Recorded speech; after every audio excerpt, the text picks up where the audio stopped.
bây giờ nha, một máy hãy ghi một máy, mày sẽ biết mày có để tôi lấy.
Rồi chắc là thi đó hả? thi Dạ đúng rồi. má tay múa luôn. Thì mấy cái bận vậy. Ồ. Với này vậy nhất nha. Thôi, tôi biết này. Mấy cái này tôi đâu có ôn bài đâu. Ban về cho. Thôi, nói với mấy đứa kia đi. Em vô được, như nào đâu không biết luôn. Phải đi đúng không? Ủa chứ đâu mang mà nó đồ. Sao cái tao mang? Sao cái tao mang? Mày nói mày không nghe cái tao bật mà.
livestream mình không?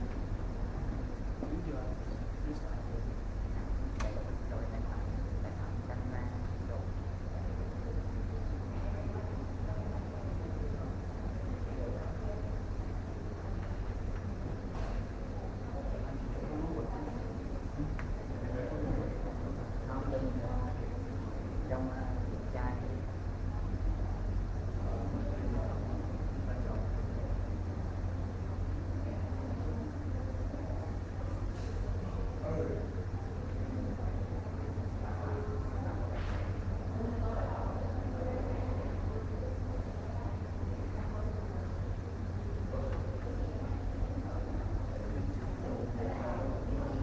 không đen.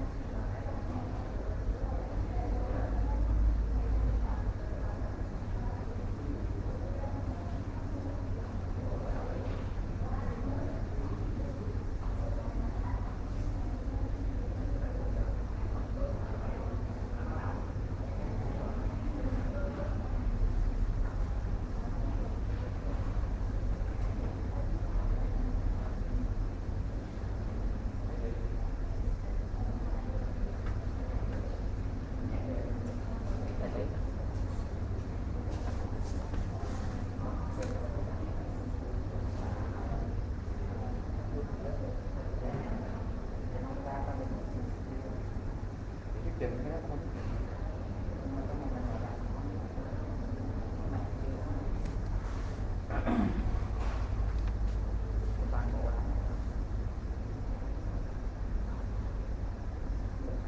Rồi ấy năm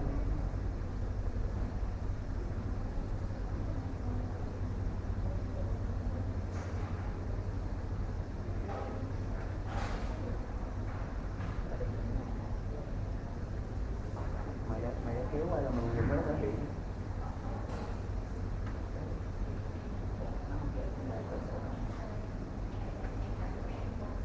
vậy chứ tụi lòng thử đi. Đây là set up luôn.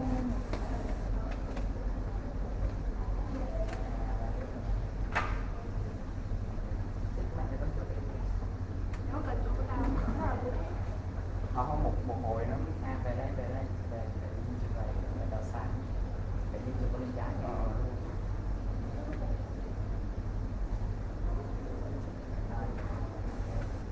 Sắp luôn.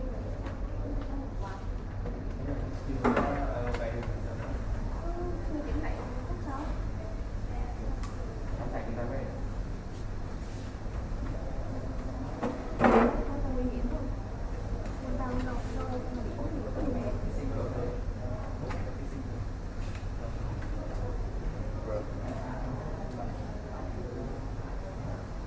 Cơ sẽ hồi đầu đi. Cơ sẽ có cái đầu á.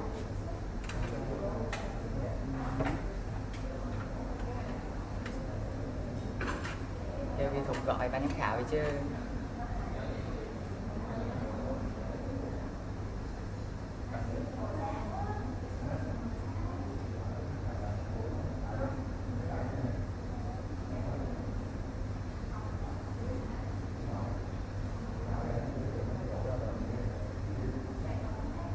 Nó một tiếng hả? Mình đóng để rồi. Mày đổ một cái gì đó.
thay đổi được cái mà bị loại từ nhân được nhiều rồi, bây giờ có thay đổi được cái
các cô thành phố Hà Đức.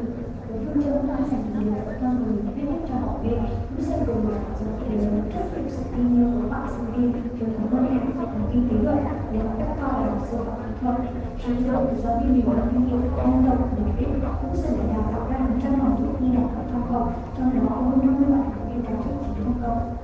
Các sự nghiệp của trong những học viên với kinh nghiệm giúp học viên đánh giá được khả năng của mình sau Thì nó sẽ phải biết đi chụp video để mà nó có dùng trong đồ ăn để vô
Bây giờ thời gian này không phải là số 50 điều của các chị có thể sẽ bị làm chỉ quy định để được chắc của thu nhập nào hoặc sẽ của người dân của khu vực này của chủ phương chân sẽ dành định điều tốt hơn thì mình thích nhất cho học viên nó sẽ cùng được phải giải thể rất nhiều sự kinh nghiệm của bạn sinh viên từ ngân hàng kinh phí rồi đến chất kho là một sự hoạt chỉ được giáo viên nhiều năm kinh nghiệm nhân rộng nhiệt huyết những sản phẩm đào tạo ra hàng trăm học viên đi đạt cho toàn bộ trong đó hơn 50 bạn sinh viên đạt chức năng công.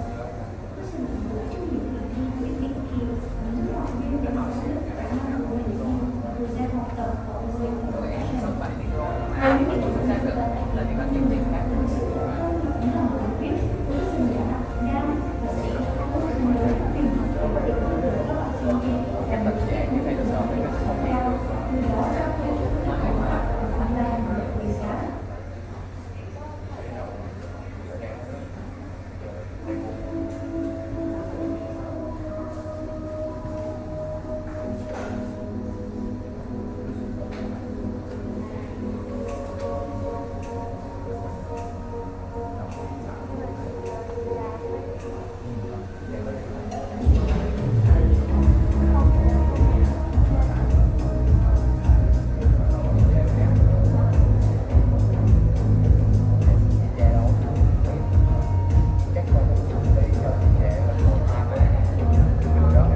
guests, judges, contestants, and spectators.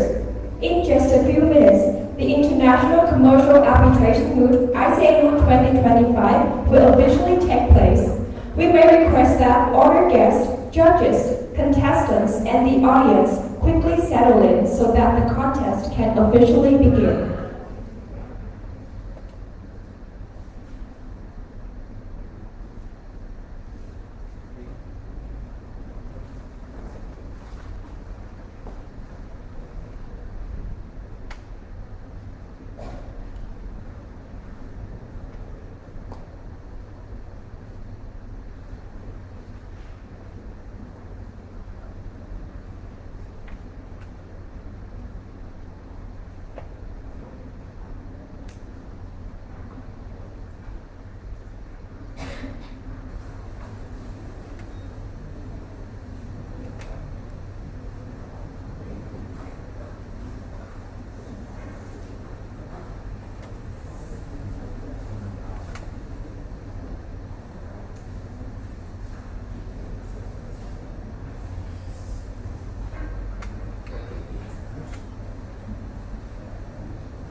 Mr. Lê Nguyễn Gia Thiện has some other business and can't come to the final round today. So right now, we're about to begin.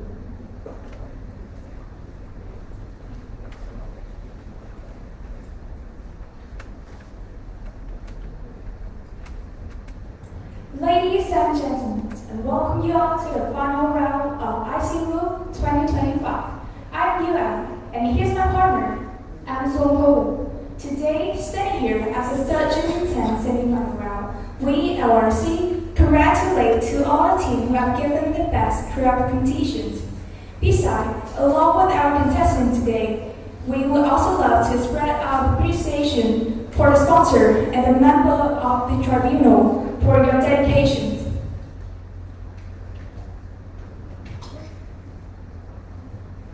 Dear participants, Legal Research and Advisory Club LRC carry on a mission of connecting law students to develop and nurture their passion.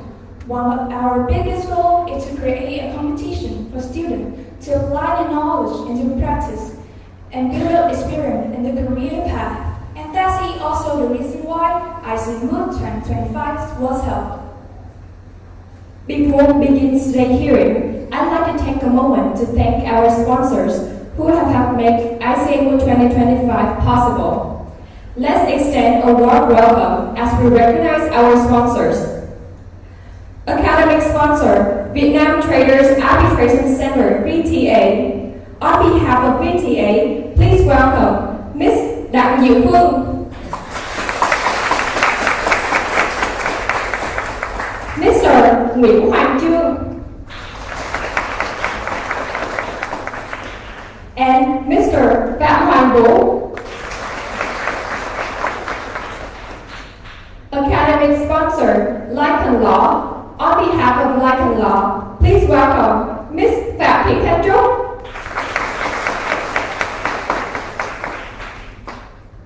Silver sponsor, Hợp Đặng Chamber.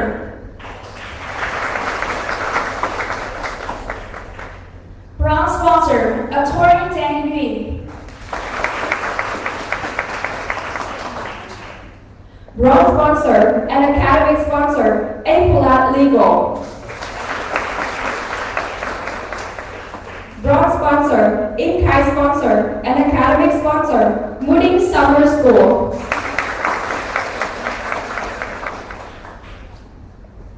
In-kind sponsor, DI榎N. On behalf of DI榎N, please welcome Ms. Đỗ Nguyễn Hiền Hoa, Vice Director of DI榎N.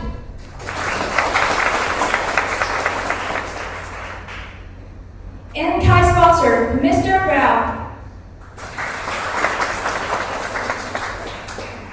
In-kind sponsor, Edwin Global. In-kind sponsor, A-Story. Media sponsor, Whitebox, high quality recruitment social media platform for Vietnamese youth, mạng xã hội tuyển dụng cho giới trẻ Việt Nam.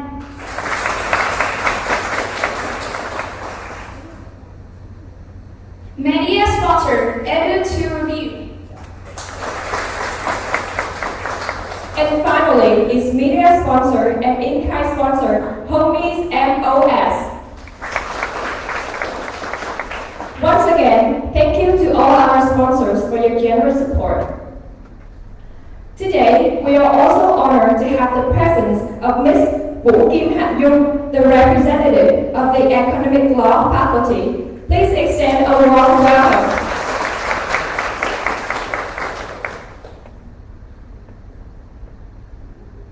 In the grand final rounds of ICA Moot 2025, it's our pleasure to have your attendance. Please welcome Ms. Ngô Nguyễn Ngọc Hà, representative of the Communist Youth Unions of Economic Law. Ms. Phạm Ngọc Thanh Trà, the President of Legal Research and Advisory Club. Ms. Nguyễn Trần Nguyên Thư, Vice Chairman of the Associated Organs of Vietnamese Student Associations of Faculty of Economics. Ms. Nguyễn Thị Tú Trinh from University of Economics and Law Moot Club.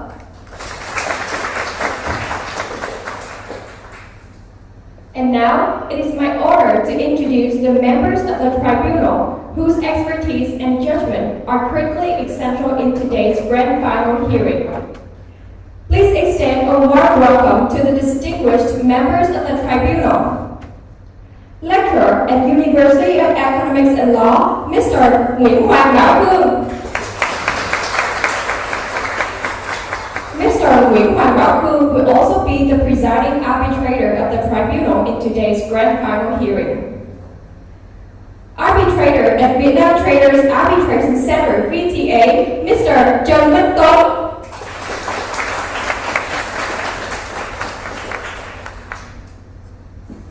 Arbitrators at Vietnam Trader Arbitration Center, VTA, Mr. Roger Phu Hoa Nhi.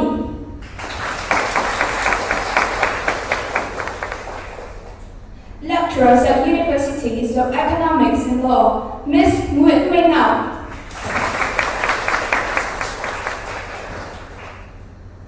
Right now, I'd like to show appreciation to someone who has played a vital role in making ICA Moot 2025 possible, Ms. Nguyễn Trần Vi Thục, the head of the organizing committee. Please welcome Ms. Vi Thục to the stage to have her share her thoughts.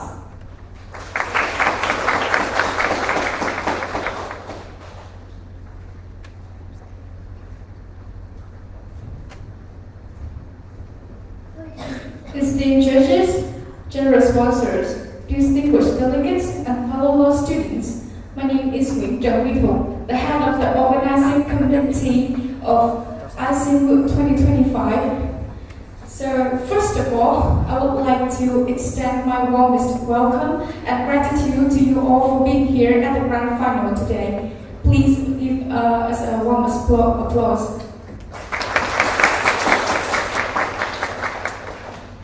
ICA Moot has always been serving as a practical platform for Vietnamese law students to sharpen their critical thinking, legal reasoning, and also oral advocacy skills in English.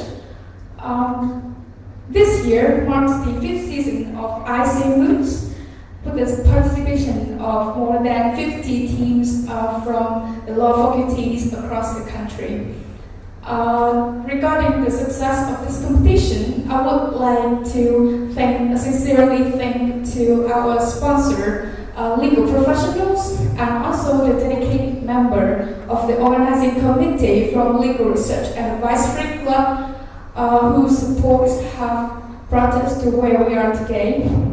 And I also wish to acknowledge the interest and engagement of the Vietnamese law student community. Without your support, this competition wouldn't have achieved such a memorable milestone like this.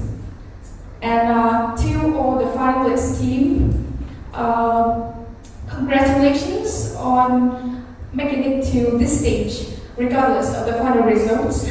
I believe that you guys already proved yourself as the outstanding representative of the next generation legal professionals. You guys are young, confident, capable, and full of aspirations. So I wish you guys strength of spirit, bold advocacy, and a performance to be proud of. And the end of my opening speech is the official commencement of the grand final of ICA Moot 2025 today. Thank you very much.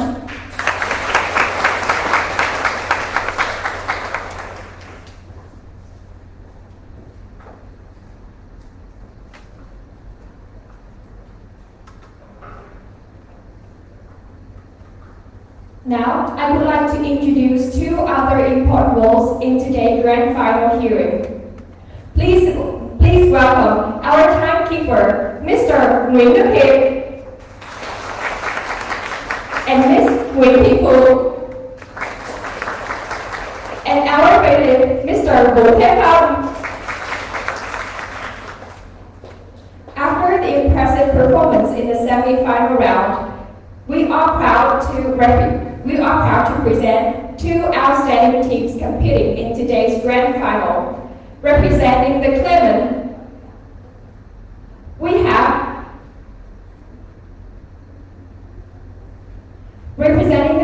we have Team Penguins.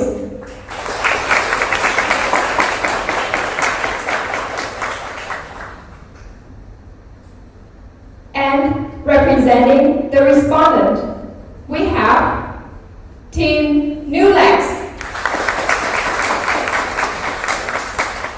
We are all very excited to witness the great match between the two teams. For all team members, please mind that each tournament will last for 16 minutes. Claimants and respondents are each allocated for 30 minutes, including not more than 7 minutes for any rebuttal, so sir rebuttal. Before proceeding each tournament, please confirm again about time allocation for cleaning, rebuttal, so sir rebuttal.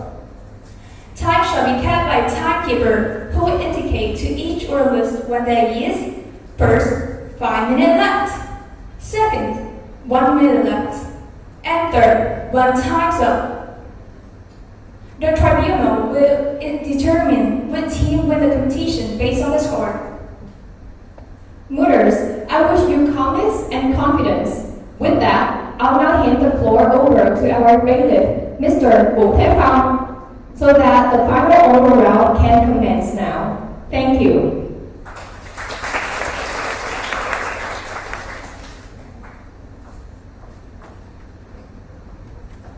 Good morning, ladies and gentlemen. gentlemen, welcome to the final rounds of ICA Moot 2025. I am VòNG. I will be the bailiff for today's oral hearing. Now, before we move into the hearing, I would like to reintroduce the presiding arbitrator of this oral hearing, Mr. Quán. He will be responsible with asking the time allocation for each counsel, including time for rebuttal and rebuttal. I would also like to introduce the members of the tribunal for this oral hearing. Firstly, Mr. Những. Secondly, Mr. Roger Fuani. And finally, Ms. Minh.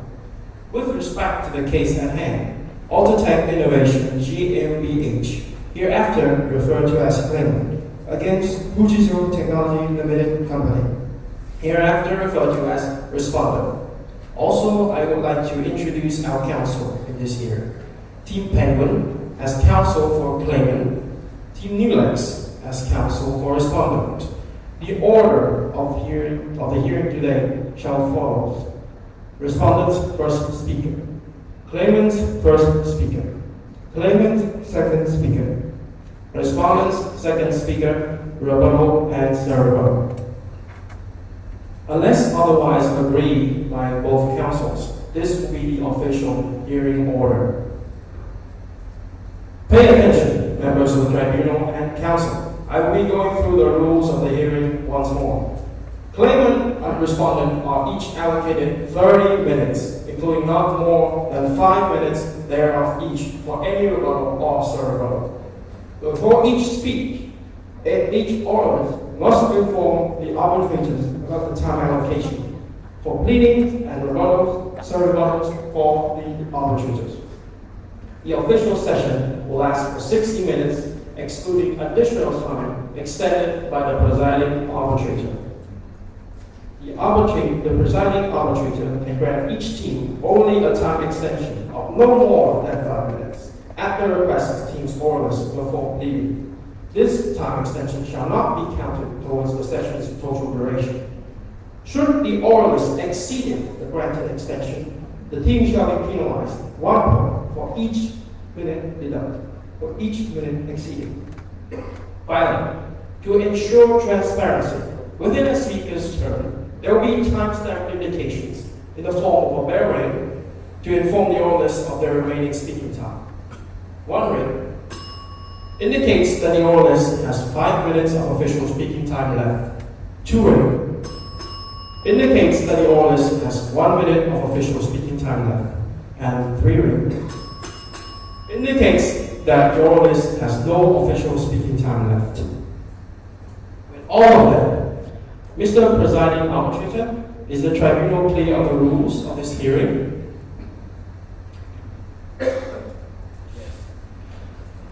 Counsel complaining, are you clear of the rules? Counsel for the defendant, are you clear of the rules? Thank you.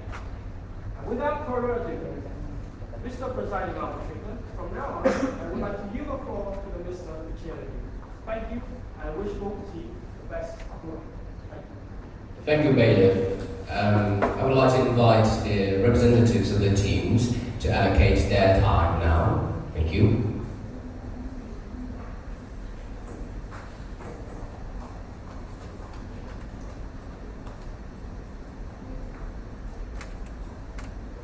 Pretty and faithfully all members of the tribunal and the opposing counsels. My name is Biện, together with my co-counsel, Chung, representing the claimant. I will be speaking for the first 10 minutes on the jurisdictions of the case. My co-counsel will be speaking for the next 18 minutes on the merits of the case. We will have to reserve 2 minutes for the rebuttal. Thank you. Thank you, claimant, and please respond. Greetings, Mr. President and honorable tribunals. First, my name is Quán. I will be speaking second on the merits of respondent for 15 minutes. My co-counsel, Minh, will be speaking first on the jurisdictions for 13 minutes. We will reserve 2 minutes for rebuttal. If I may, can I ask if the tribunal wants me to address the tribunal by name, or should I address the tribunal as Mr. Madam Administrator, and Mr. Madam President. The later, please. Thank you. Thank you to teams, and I hope the allocation of time is appropriate with the rules of the competition here today, and I have the confirmation of that from the timekeeping, the timekeepers. Thank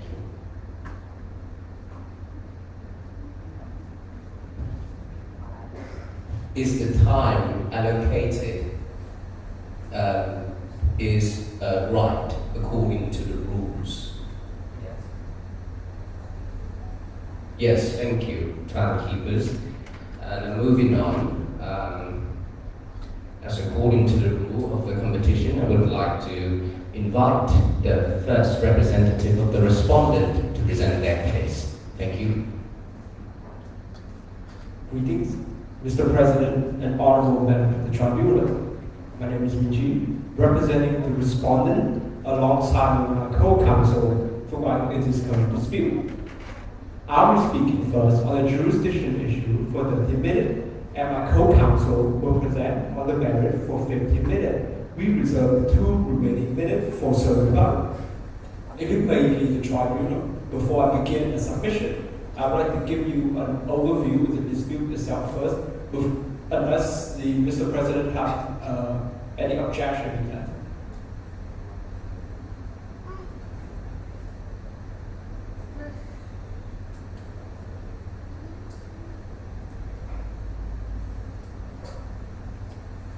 If it is possible for you, can you present the overview of the case in 1 minute, please?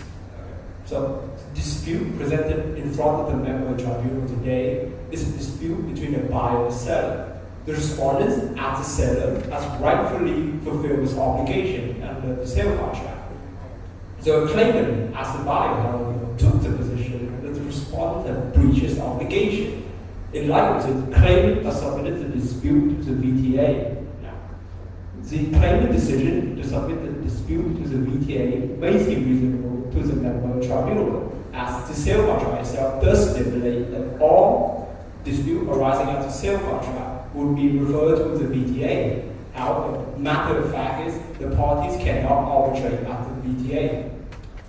On our submission, respondent would like to make 2 main points. First, the VTA lacks its jurisdiction with the dispute. Second, even if the VTA has jurisdiction, the VTA should reject this case by the discretion. On to the first one. The VTA lacks jurisdiction to hear this current dispute, as the Article 7 sale contract is incapable of being performed. To illustrate this, I would like to direct the member of the tribunal to page 47 of the case record.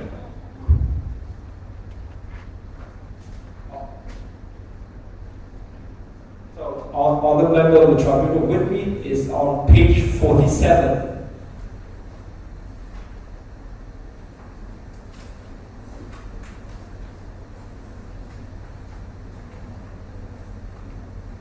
Please proceed.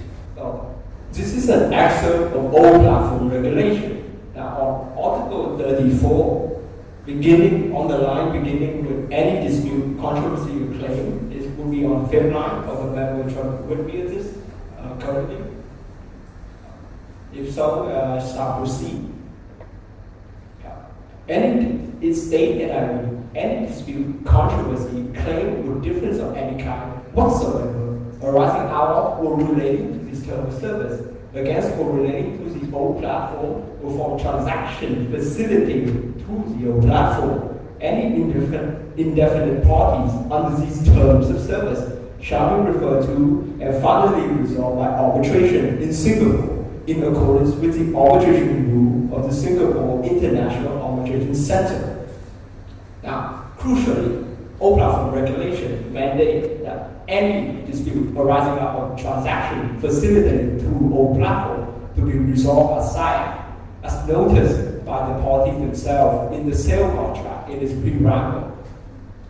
The old platform are facilitated the parties' initial interaction and subsequent negotiation. I'm sorry, counsel, did you say that the parties agreed in the sale contract that they would bring the dispute to SIAC? No, I really just, we just merely submitted that the parties themselves acknowledge all platform facilitation to the transaction, which would bring them to the scope of all platform regulation. And how do you explain the arbitration clause that was written and agreed upon in the later sale contract that they would bring the dispute to VTA? We would submit that it was most likely an oversight. In commercial reality, the dispute resolution clause are often called midnight clause due to this being often rushed to conclude a transaction. Is there any sign of rush? The case record is silent on this. Then how do you prove your point, counsel? That don't have the answer to that. We will answer your question in the later written submission. Thank you. You may proceed. Returning to our submission on what side of jurisdiction.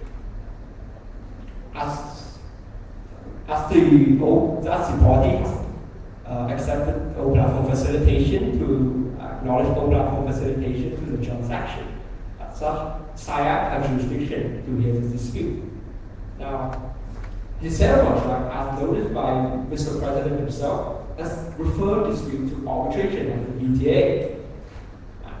It is both legally and practically impossible to comply with both clauses simultaneously, and as held in the 2023 Ontario Superior Court case, RH20 versus Bergman, this would deprive the VTA of its jurisdiction, as the VTA's clause within the sale contract will be rendered incapable to perform. Now, should the member of tribunal not satisfied with my previous argument, we submit. Sorry, counsel, I'm still not satisfied over the question of why should the agreement of the old platform take priority over the sales contract. So regarding this, Excuse me, I also have a question on this one. So my first question is whether the party aware of arbitration laws under the old platform before the parties signing the sale contract. Can Mr. Arbitrator repeat the question? I repeat my question. Whether the party aware of the arbitration clause under the old platform before you sign the sale contract with the different arbitration laws. The case record itself is silent on this. Okay, so if we assuming that this silent on the party awareness, but my second question is that so if you already have the arbitration laws under the old platform, why the party have adopted additional arbitration law, and it is maybe the final intention of the party for choosing the VTA? As this question is similar address, we will answer the question in a later written submission. We currently submitted that it was the VTA's clause was likely an oversight, but as Mr. President has similarly the President has a similar concern, and we will answer it in a later written submission. Regarding Mr. President's question, we submit that all platform regulation should take precedent under the presumption that the parties intended for a singular forum to resolve all dispute arising out there. This presumption is supported by the 2025 English High Court case, Tyson International versus GSU India, where the court faced a similar situation where the parties have two valid dispute resolution agreement, and to resolve this, the court applies the presumption that the party intended for a dispute arising out of them to resolve as single forum. And we submit under this presumption,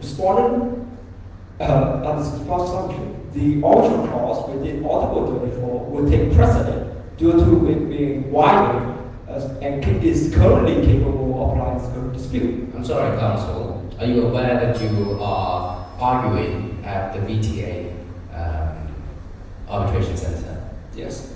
Can you tell me whether your appearance here today would be equivalent to your recognition that VTA has jurisdiction? Can Mr. President clarify the question? Please tell me whether you think that your appearance here today is the recognition that VTA has jurisdiction. We submit that it was not as submitted by the respondent in this current dispute. This is a challenge to the VTA jurisdiction and nothing that we believe there will be an omission of the VTA jurisdiction. Can you explain to me why are you here instead of not being here? Is to challenge the VTA jurisdiction as the claimant has submitted the dispute to the VTAs first. And what your later action would be if we think that we have the jurisdiction? Then we will arbitrate at the VTA with my co-counsel. I'm sorry, I mean after your session here today, we issue an arbitral award saying that the VTA has jurisdiction. What will you do? We will most likely to challenge the award itself. How do you intend to challenge it, counsel? On the ground of the VTA lacks jurisdiction. I'm not asking about your argument, I'm asking about your specific action. How do you challenge it? Material action, please. We will go to relevant authority to challenge the award itself. That is? That will be the court of Vietnam. You tell me why the court of Vietnam has jurisdiction in this case. The seat of arbitration here it will be the Vietnam. And that argument is based on which authority? This is based on the case record itself. Both the parties are in agreement that the seat of arbitration will be Vietnam. No, I'm asking about your argument that the seat of arbitration is Ho Chi Minh City. And why do you say that the court of Vietnam has jurisdiction based on the information that the seat is Ho Chi Minh City? Mr. President, I can't answer that right now. We will answer it in a later submission. In light of time, I would like to request for a 2-minute time extension to wrap up the submission. Yes. So, should the member tribunal not accept that the VTA is incapable in the whole, we submit the VTA lacks jurisdiction as the parties have not complied with pre-arbitration procedure requirements. To illustrate this, I would like to direct the member tribunal to page 26 of the case record.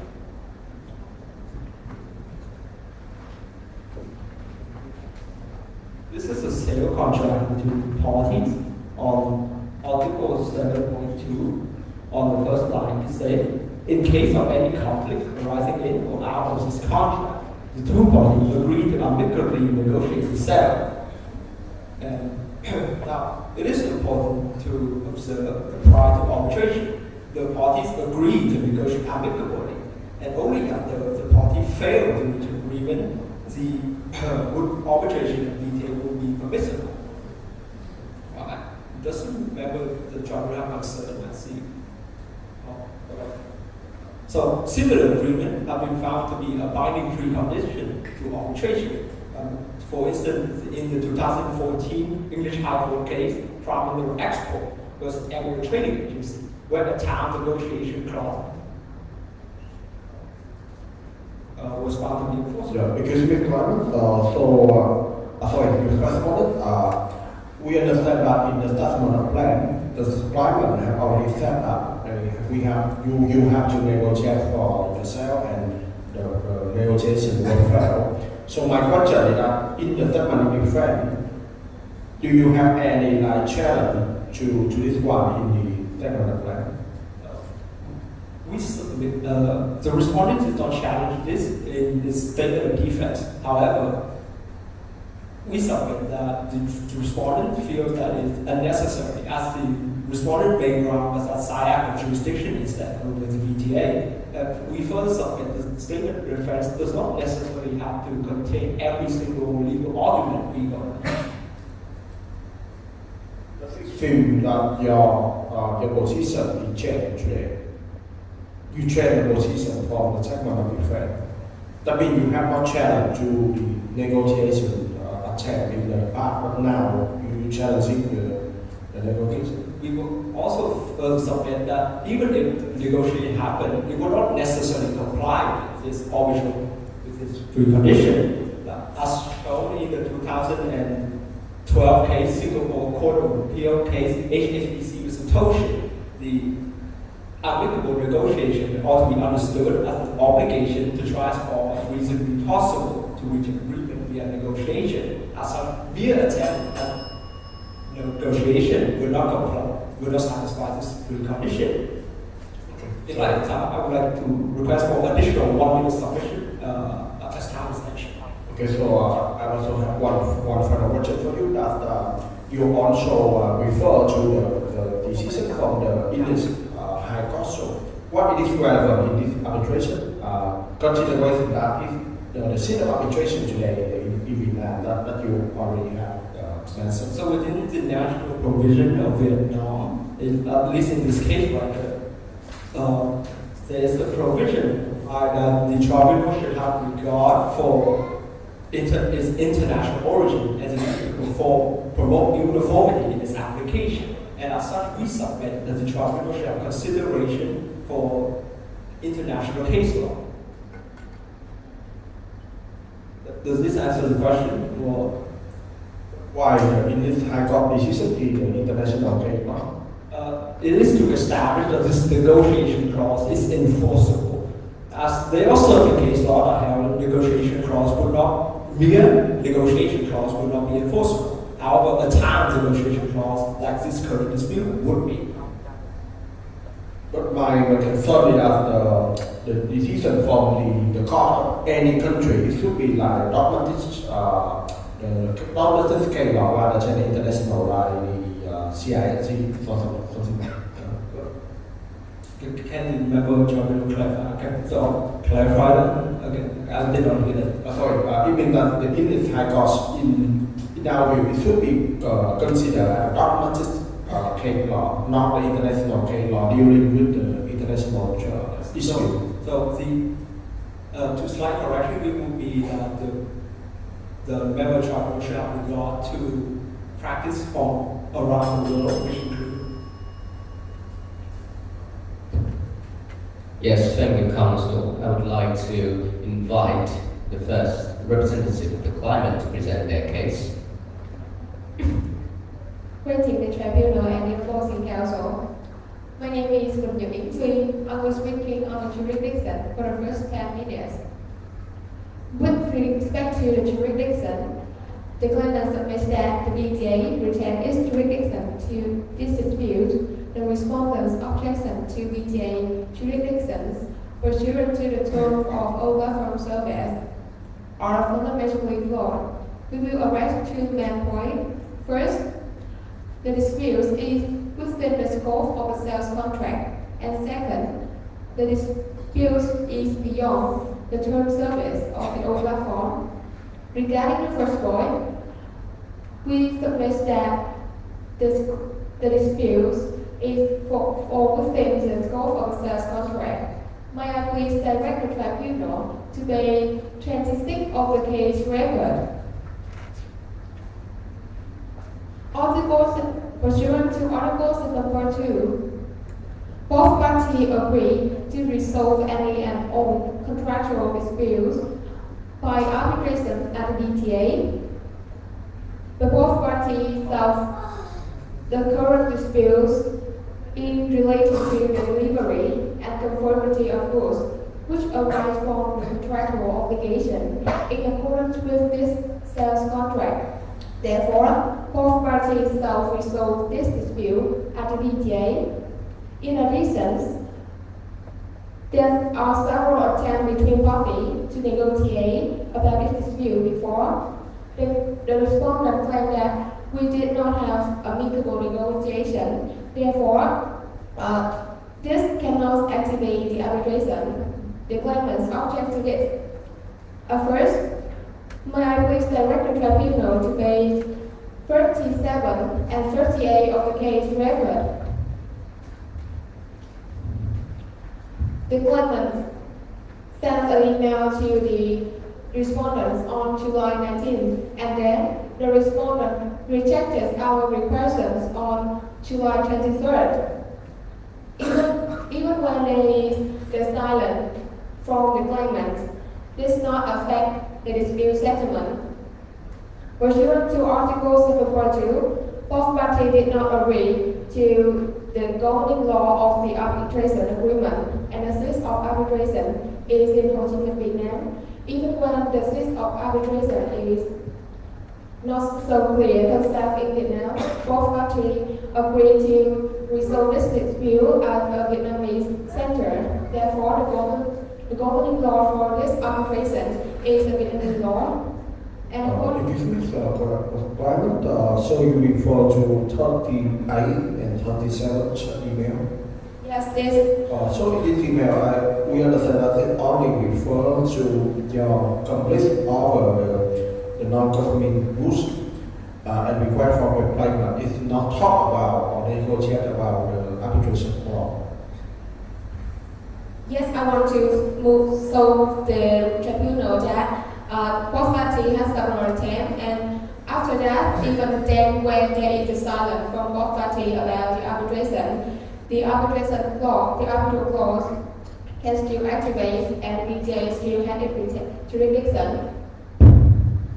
Counsel, do you have any case law test on what can constitute a negotiation? Sorry, I don't have any case law to constitute this. Yes, so next I prove that. I'm sorry, so based on which elements do you propose that these two emails constitute a negotiation? The tribunal negotiations is a process of bargaining between parties about the dispute, about the sales and dispute between them, even when those emails are not reach any agreement, but there are a communication between parties about the dispute. So you are saying communication is equal to negotiation? Is that what you are saying? No, the tribunal. I have no answer to your question, so I want to go to the next point. Thank you. What will you do? What's your physical action later if the arbitral award issued by us does not recognize these two emails as a negotiation? 2 more minutes, please.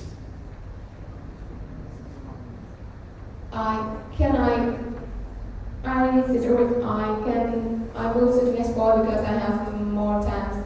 Can I move please to the more important points in our submission? I would prefer that you answer my question now, Counsel.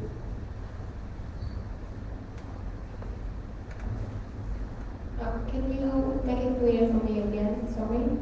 What will you do materially, physically, if the arbitral award issued by us does not recognize these two emails as negotiation? Thank you. Your question.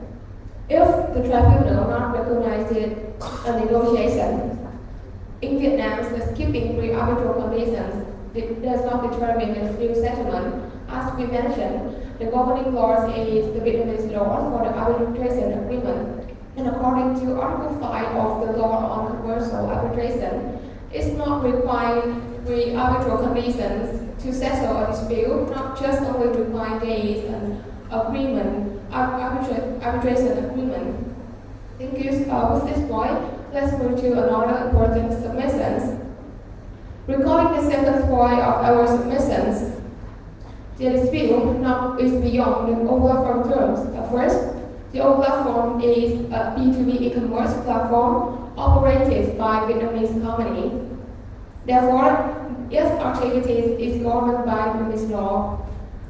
In Vietnam, B2B commerce platform is categorized as a type of website provide e-commerce service, and according to Article 1.3 of the Decree 85 in 2021, the B2B commerce service provide an environment for for the traders, organizing, or individually, but it just provide technical infrastructures.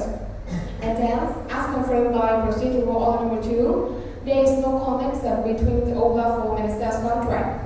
Even when this has a role in the negotiation, it's not determine the party mutual consent when they establish their commercial relationship. The old platform here just provide an environment, a website, a technical way communication for party, and it's not affect any relationship or mutual consent. It's just like a platform and its users. Clive, I have one question about the violation under the online platform that allow the party to amend the content of the online platform, for example, the arbitration clause in the net sale contract.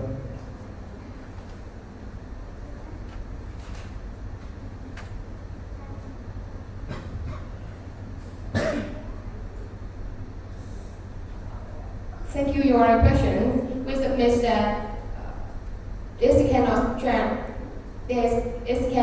cannot change the arbitration agreement between parties because first the dispute not any connection to the term service of the old platform, and then as we mentioned, there is no transaction facility from through the old platform between party, and the dispute has no connection to to the old platforms. Therefore, it cannot. So can you explain more for why you said that the transaction is not facilitated from the online platform? Yes, I acknowledge your questions. Even the old platform provide an environment, a technical or website, is not have determined or affect or engage in any process of the decision, making decision from parties when they have mutual desire to engage in a sales contract or their transaction. The old platform not have any contribution to the execution and performance obligation for the parties. Therefore, there is no transaction facilitated through the old platform. Do you ask for additional time, Council? It's then 30 minutes to conclude my submissions. 30 seconds to conclude my submission.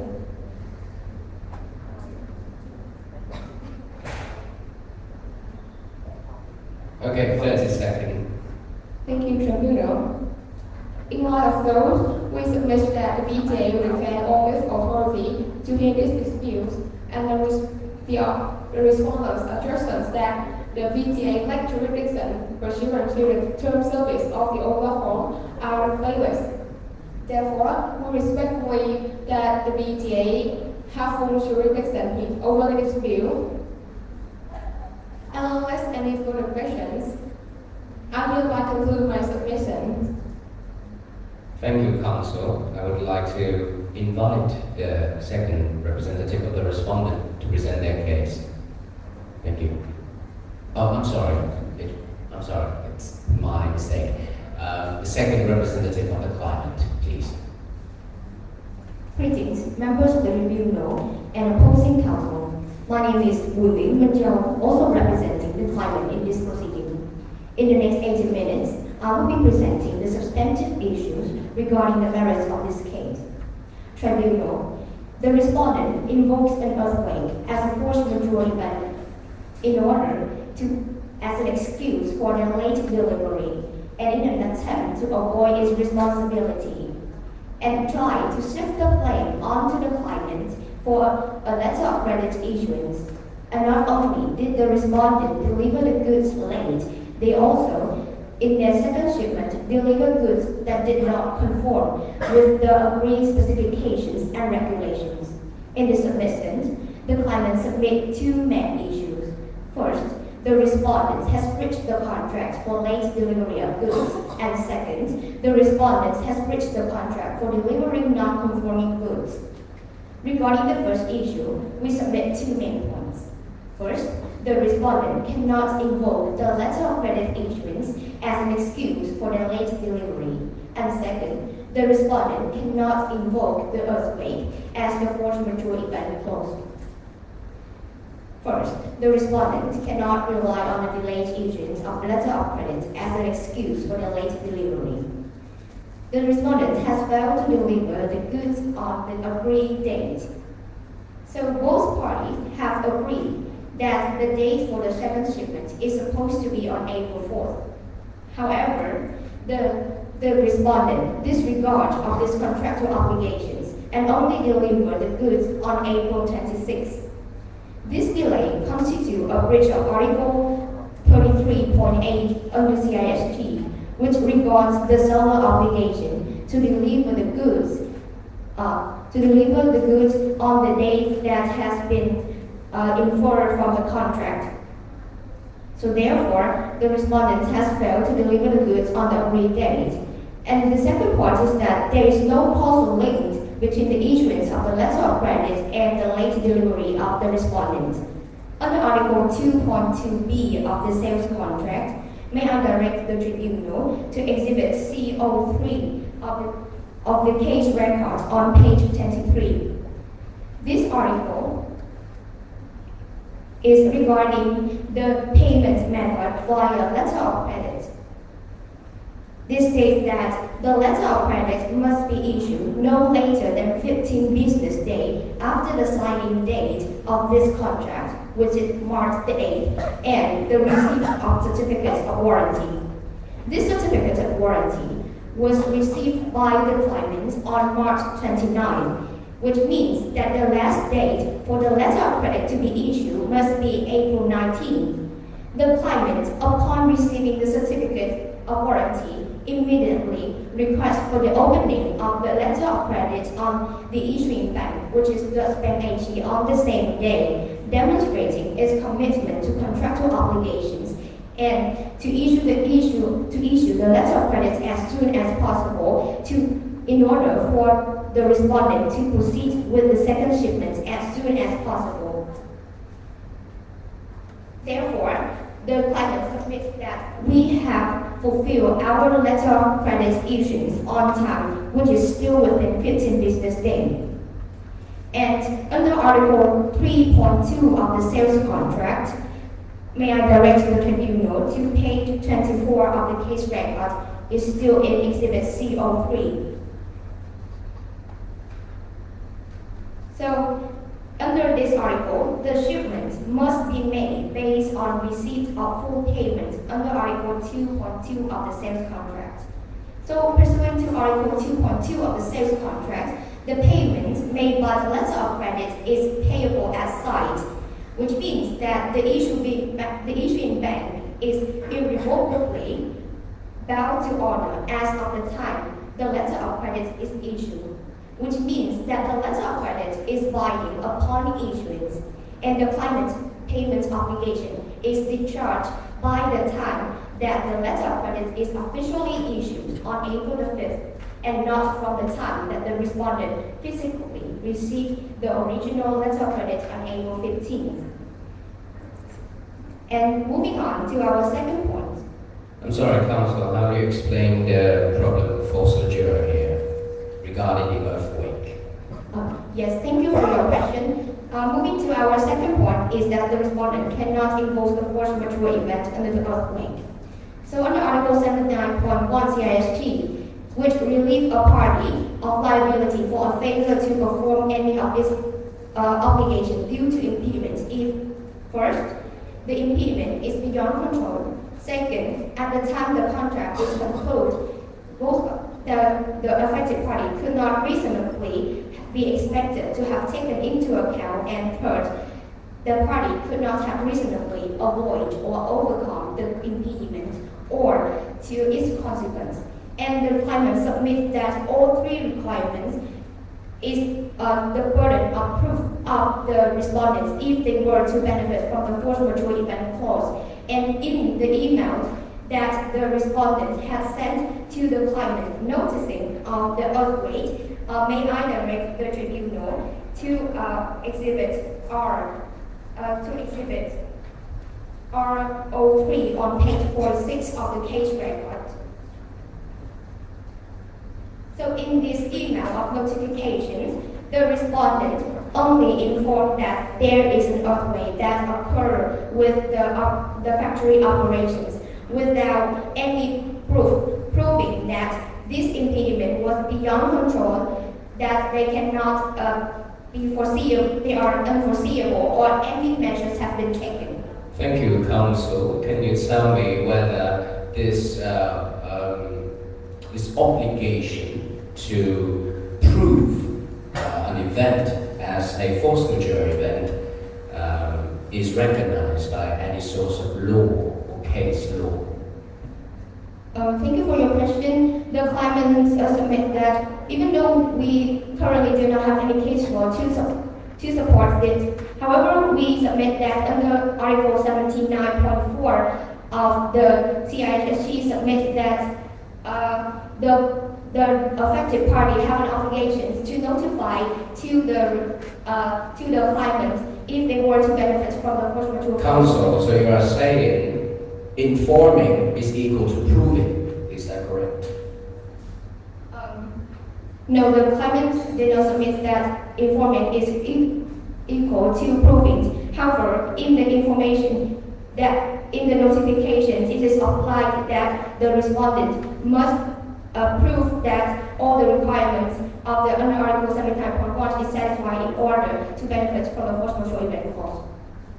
But excuse me, in Article 6.2b of the sale contract, is that in the affected party shall notify the other party about impact on the ability to perform the obligation, and it's only like they only need to set out the impact, so no need to detail. So how are we? Thank you for your question. The claimant submits that in this article we did set out the requirements under Article 6.2b of the sales contract, which specify the requirements of notification, which involve the date of occurrence, the impact thereof on the ability to perform of the affected party, and any remedial measures, if any, and the respondent also have to inform in 24 hours after the earthquake has occurred, which was not shown in the email notifying to the claimant. Client, do you think, and this is based on your personal view I'm asking, do you think it is necessary for the aggrieved party which has suffered an earthquake to notify you in 24 hours?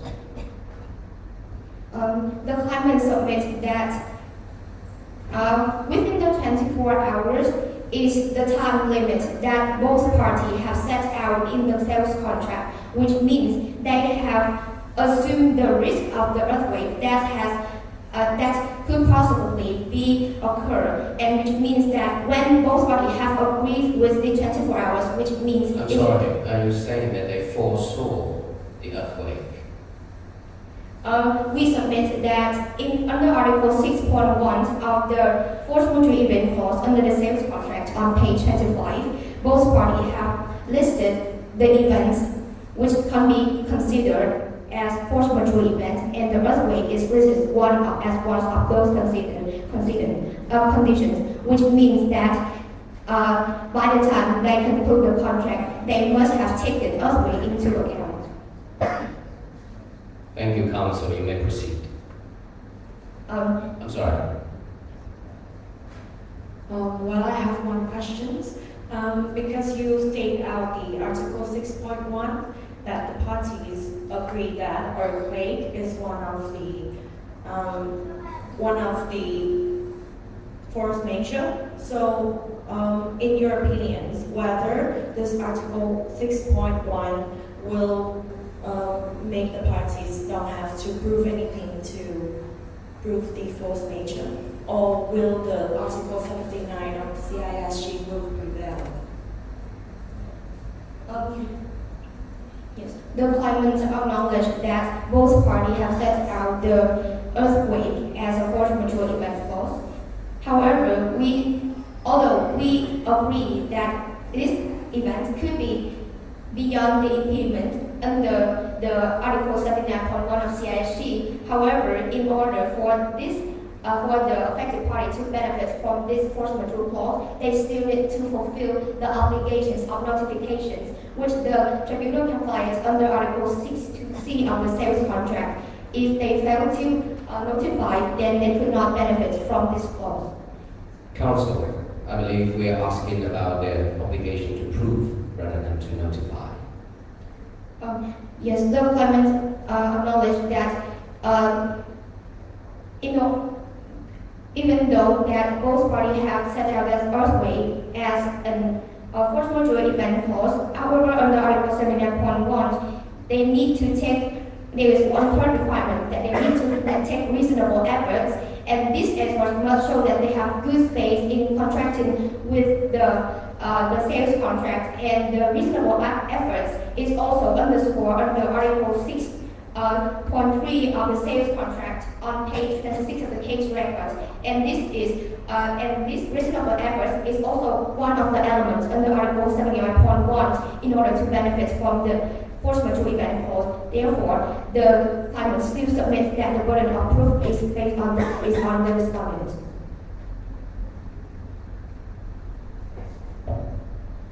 So, claimant, could you elaborate more on how to define reasonable efforts, or use any principle or rule according to the CSG, on the CSG, please? The claimant submits that the reasonable effort is that because an earthquake is not an unforeseeable. May I ask for 2 minutes extension? Yes, counsel. Thank you. So, this is a reasonable effort. It means that because this earthquake is not unforeseeable, therefore the respondent must act and even to take precautions measure to prevent or even to minimize the impact, and cannot just wait for the earthquake to happen without taking any reasonable measures like a bystander, and which in the case at hand, the respondent has not proven any reasonable efforts has been taken by.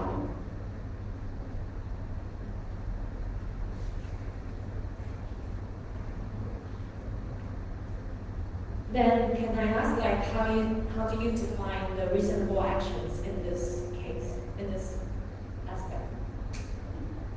As the claimant has stated, the burden of proof to prove reasonable efforts is on the respondent, and in such case, the reasonable efforts has not been shown by the respondent. Thank you, counsel. I believe we are asking about your personal opinion. What are the physical efforts that the other party should have made, according to you personally?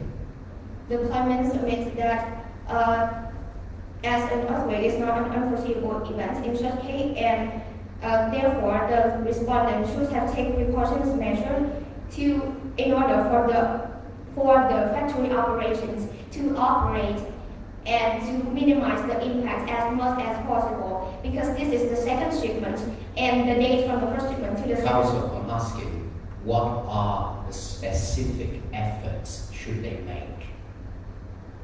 The claimant submits that this rely on the responsibility of the respondent to make efforts, since the claimant is a company based in Germany without. Because according to me, it seems impossible to do anything to stop an earthquake or to mitigate it as much as possible, because it's unforeseeable.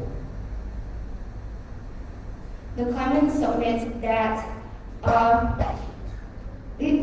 both parties have assumed earthquake in the sales contract, which means that prior to the factory operation, they should have had some precaution measures, although maybe not impossible to mitigate all the impacts, but at least could mitigate or to reduce the loss of the impact that could be caused on the climate. However, and also that this temporary halt in operations takes only 7 days, and after that the respondent can resume to operations, which means that it is not that impossible to solve or to mitigate. Thank you, Counsel. You may proceed, but I have to say that I recognize that you are not in a position to say whether something is possible or not for the respondent to do, because you do not understand their business organization. Thank you. Yes. So moving on to our third submission is that the claimant submits that the respondent breached the contract by failing to provide the goods in accordance with the agreed specifications and regulations. The claimant submits 2 main points. Is that first, the claimant has the right to rely on non-conformity policy, and second, the respondent failed to deliver goods that fit the agreed specifications and standards. Under Article 38 CISG, that the claimant must examine the goods within a short periods as this is practicable in the circumstances, which means that we must examine it within reasonable time. And under Article 4.2 of the sales contract, the AI feature has the right to be inspected for 2 months upon arrival. And the arrival date of the AI feature devices is on June 28th. And the inspection report was turned out on July 12th, which means that it's still within the 2 months timeline. And under Because we have one person in the contract in Article 1, the party have agreed to buy the automotive device, and the automotive device need to be compliant with the EU applicable regulation. So my question is that how the AI regulation is relevant on this case that it's not like provided in the sale contract? Thank you for your question. The claimant submits that the specifications that has been set out is to be compliant with the EU applicable regulations and the EU AI Act, which means that the EU AI Act is also involved in this clause.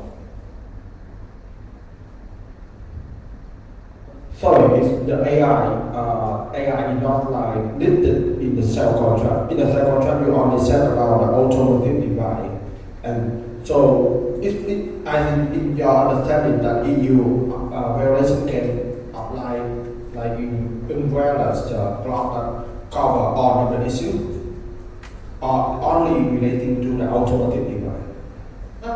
Yes, thank you. We submit that the purpose to purchase for this contract is to buy the Counsel, you're out of time. Can I ask the timekeepers whether they are available to be given how much time? 5 minutes. Okay. Do you ask for additional time? Minister, we do grant for me 2 more minutes. Okay, 2 more minutes.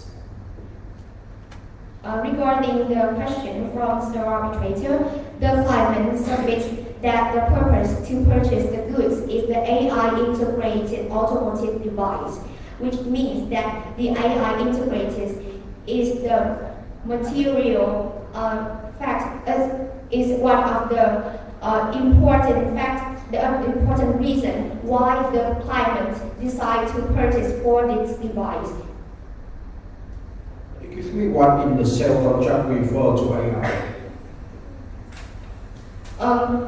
Although in the sales contract we refer to automotive device, but in the Article 1.1, which is the description on the page 82 at the bottom of the page, the description is that AI integrated device to enhance automotive driving pleasure goods.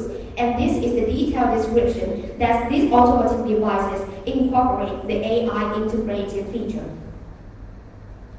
It is combined at the component of the cell contract. May I confirm that your question is the AI have to conform with the EU applicable regulations? No. It means that why the party have not agreed for the AI into the cell contract. The claimant submits that by specifications that EU applicable regulations, this clause still incorporate the EU AI Act without specifying any details which act and which regulations must be complied with. But my question is that why in the cell contract the party have not agreed to really include the AI regulation under the cell contract? If you say that it's very important, why the party have not agreed on that point? Because the claimant submits that we did rely on the skill and the knowledge of the manufacturer, which is the respondent, who better understand about the EU, who better understand about the goods that they manufacture and about the EU, about the regulations that should be applied for the goods to be purchased and to be sold. And my second question is that so you have any requirement or any letter of demand to the respondent for that comply with the EU regulation? The claimant submitted that although we do not have any specific letter about the EU AI Act, but we still submit that EU applicable regulations also include this AI Act. I'm sorry, timekeepers, how many times do they? Claimant has only 30 seconds left for additional time.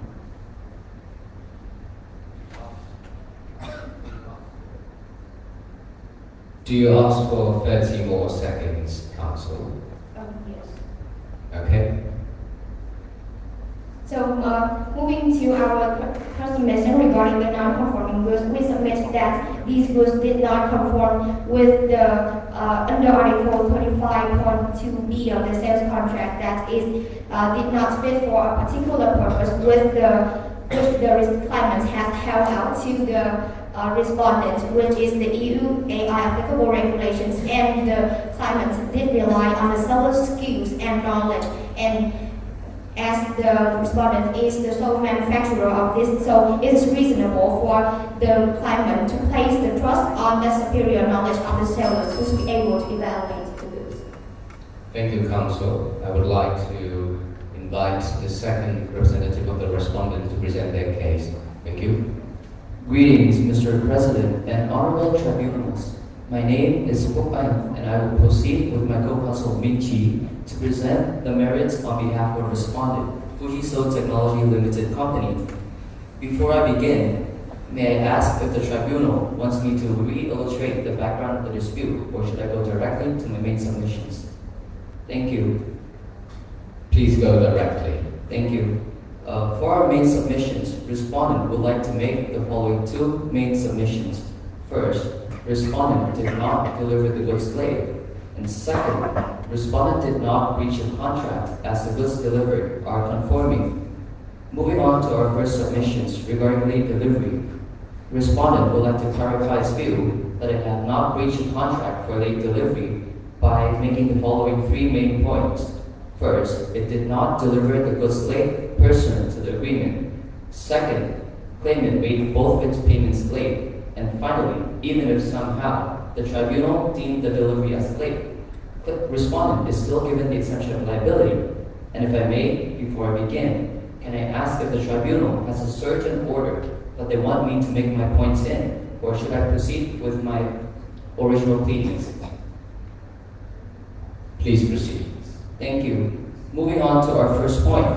Claimant misunderstood the application of Article 33, subparagraph A of the CISG, thus resulting in an inaccurate application of the above provision. The correct provision which applies here is Article 33B of the CISG, which grants the respondent a given period of time to fulfill its delivery obligations. For this, I would like to refer the tribunal to page 29 of the case record.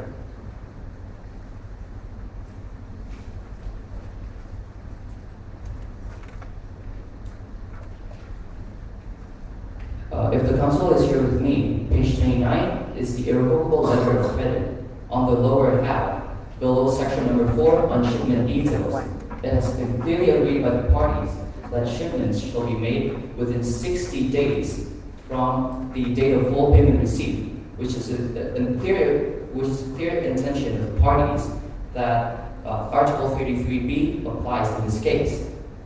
Respondent received its full payment through the Courier Receipt of LC on April 15, 2024, thus is given 60 days until June 15, 2024 to fulfill its obligations.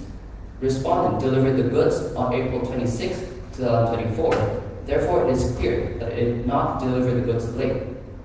Counsel, can you explain to me, did you make any notification to the claimant on this difference in the obligation of shipment?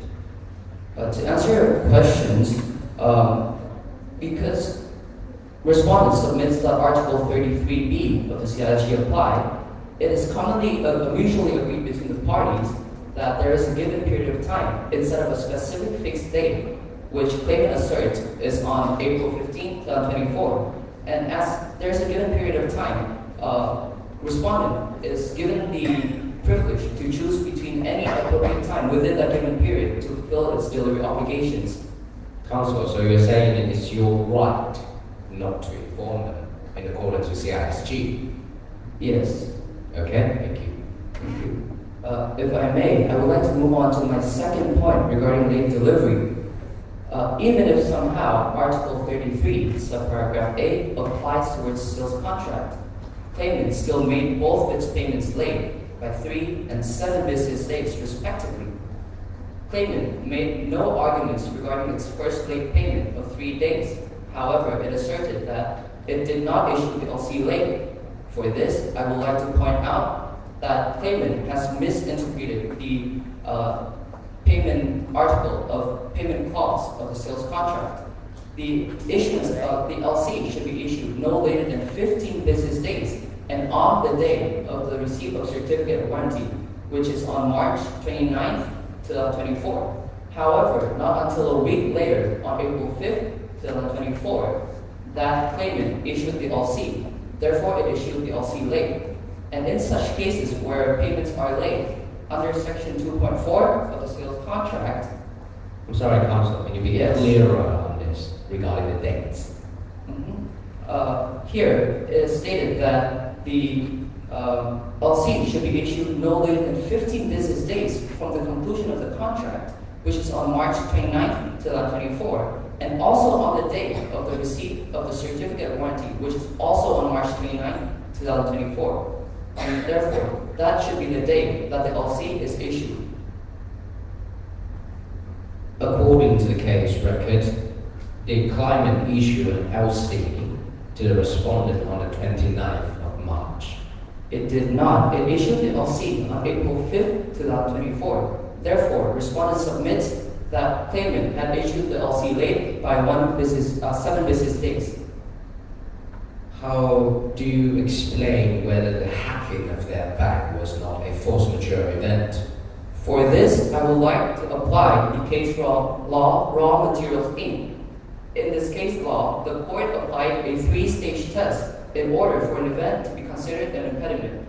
3 criteria must be met. First, whether an impediment occurred. Second, whether the impediment made performance impractical. And finally, whether the impediment was foreseeable.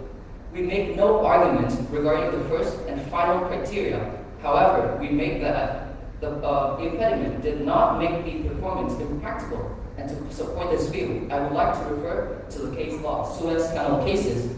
Here, the English court had denied an exemption as it was not an exclusive route. an alternative route had to be taken, even if it would involve additional expense and time.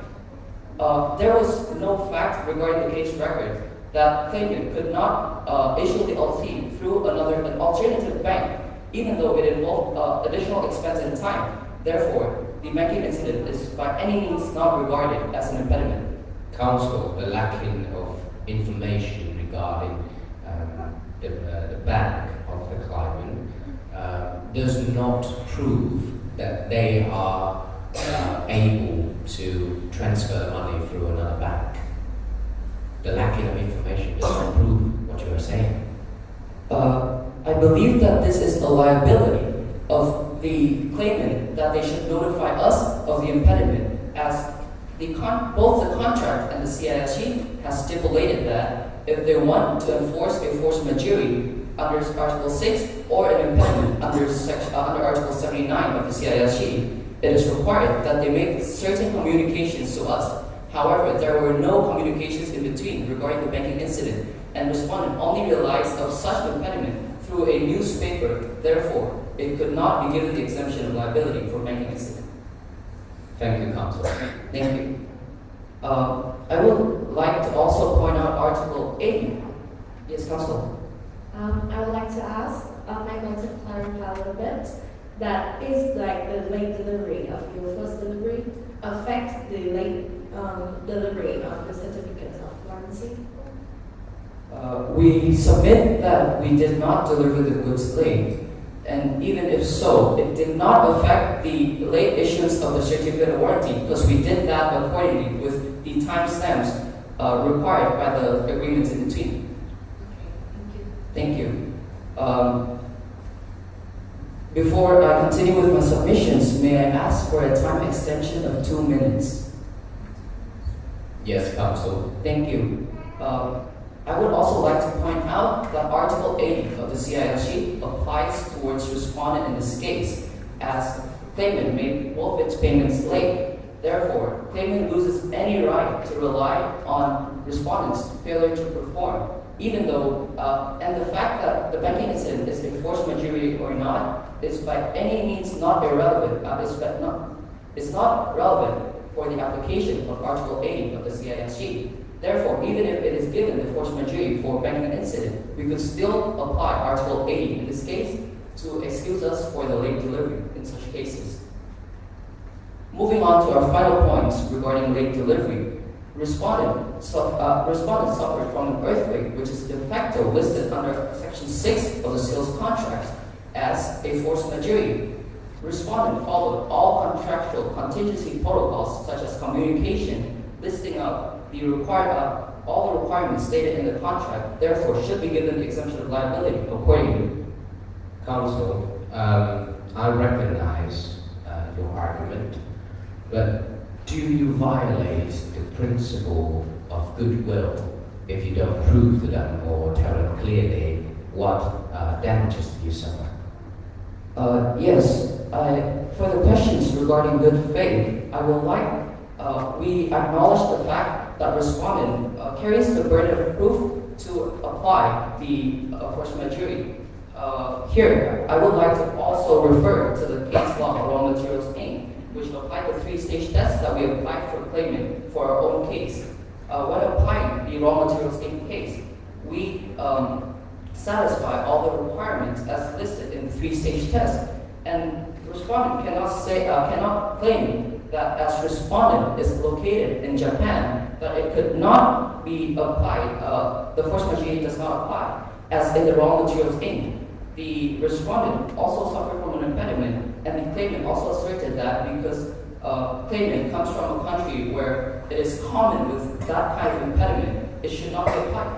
However, the earthquake is by any means not foreseeable, as we could not predict the exact time of the occurrence of such an event. Therefore, it still satisfies the criteria for impediment. Excuse me, Respondent. We understand that the client agreed that our could be treated as a force majeure. However, they challenge you that you have not like put moving the impact of the damage from the outward to your production. To answer this question, we communicated in advance of the earthquake in order to let claimant know that we suffer from an earthquake. We also stated that the earthquake prevented us from any production, as stated in the communication email, as mentioned by claimant in their submissions.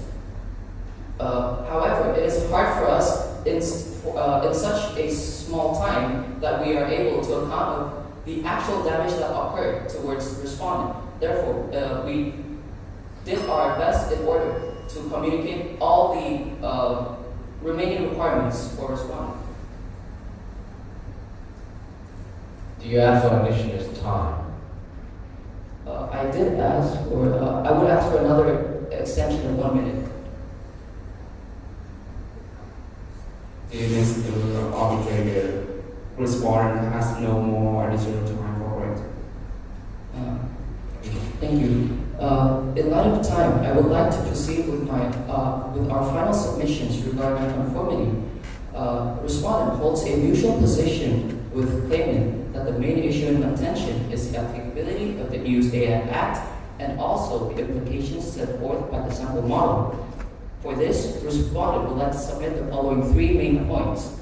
First, by any means, claimant loses the right to rely on lack of conformity as it did not communicate in advance accordingly with agreements towards respondent of such nonconformity. Secondly, the ICA Act is not applicable. And finally, respondent followed all the requirements set forth by the sample model. Beginning with our first point, Article 39, subsection 1 of the CISG has made that the claimant loses its right to rely on nonconformity if it does not communicate such nonconformity in a reasonable time. However, the phrase reasonable time has been highly criticized as vague. Therefore, it has always been anticipated as the contractual agreements would prevail over the Article 39, subsection 1 of the CISG. In the contract, on page 24, on the lower half, under Article 4 on inspection, if the counsel is here with me, I would like to point out that any damage, defect, or other non-compliance with this contract that the buyer notices as a result of such inspection shall be immediately, but in no event later than within 48 hours after the awareness of such defects be notified to the seller. Through the inspection report, claimant had detected such nonconformity on June 12th, July 12th, 2024. Thus, it's given 48 hours before the end of July 14th, 2024 to communicate such nonconformity with respondent. However, it did not do so until a week later, therefore loses any right to rely on lack of conformity. Counsel, do you recognize that it was your spirit at the signing of the contract to make sure that the goods will be legally imported into the EU? Yes, we do acknowledge that our goods will be delivered to an EU country. However, we would apply the case law New Zealand Muscles case, which a court of appeal had reasoned that, based merely on the fact that respondent need to deliver the goods to a storage in Germany, does not necessarily constitute an agreement regarding the resaleability of the goods, especially in Germany. Therefore, even if we acknowledge that we're shipping the goods to a claimant in Germany, does not constitute an express or implied agreement that we would follow the ICA Act.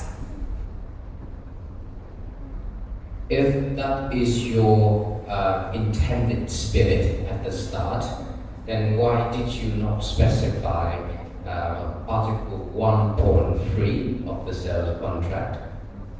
I believe that the EU's applicable regulations here, I would refer to the authority on Article 8, subparagraph 3 of the CISG. In determining the intent of a party, regards has to be given to all relevant circumstances, including the negotiations and practices in between. For my final submission, I would like to refer the tribunal to page 19 of the case record. Here, on the upper half, under section 2.4, on compliance and certifications, it has been clearly written that the goods comply with EU's automotive regulations. Therefore, the phrase use applicable regulations in the sales contract should only extend towards automotive regulations, excluding the Use AI Act, as it governs two separate things. Thank you, counsel. You may proceed. In light of time, I would like to respondent would like to submit that respondent did not deliver the goods late, and even if it does, it is given the excuse for late delivery. And finally, the goods delivered are conforming. I will conclude my submissions here. Thank you.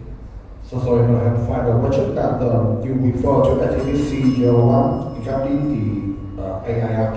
So you also understand that the would need to be meet the requirement for AI, but why you have not complied with the AI EU AI regulation?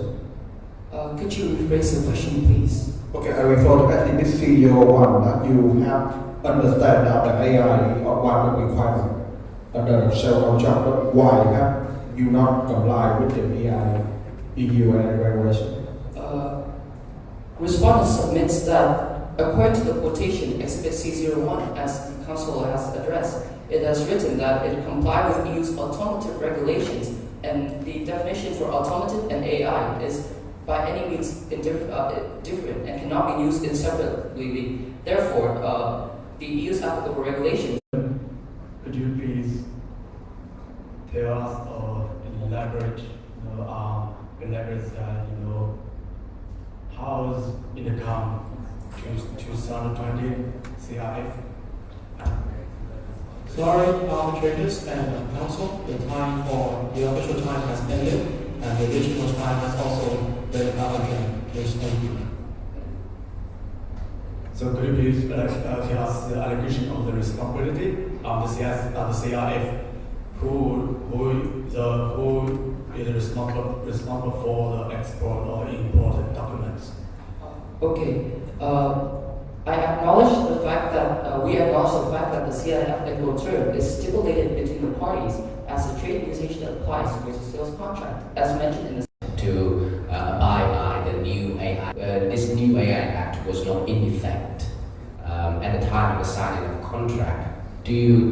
Are you telling us that they have the obligation, the standard of goods, even after the time of the signing of the contract? The claimant referred to the EU AI Act because in the second shipment, the platform. However, the claimants object to that on ground that the relationship between both the old platforms is a platform and its user. However, the transaction between the party in this case is a commercial transaction. So there is no transaction facility, and the old platform not contribute to the execution performance or the process of agreement between parties.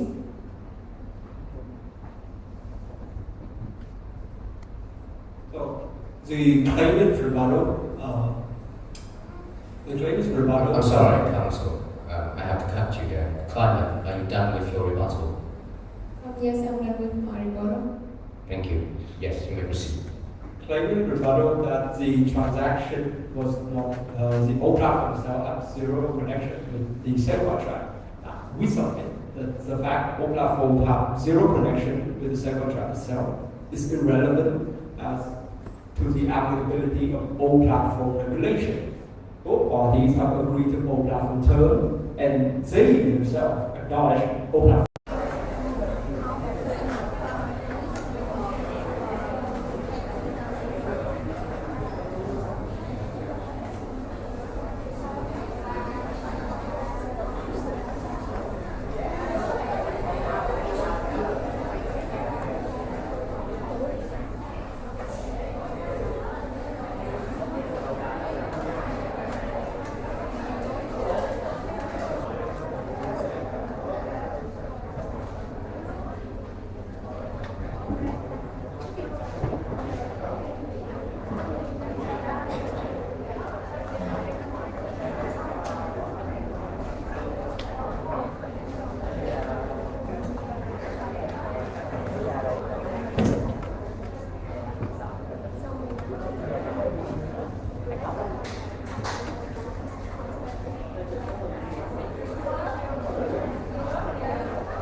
10 đi. Đến 9 đi. Cô Huyền đi, cô Huyền.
And now, ladies and gentlemen, the moment we have always been waiting for has finally arrived.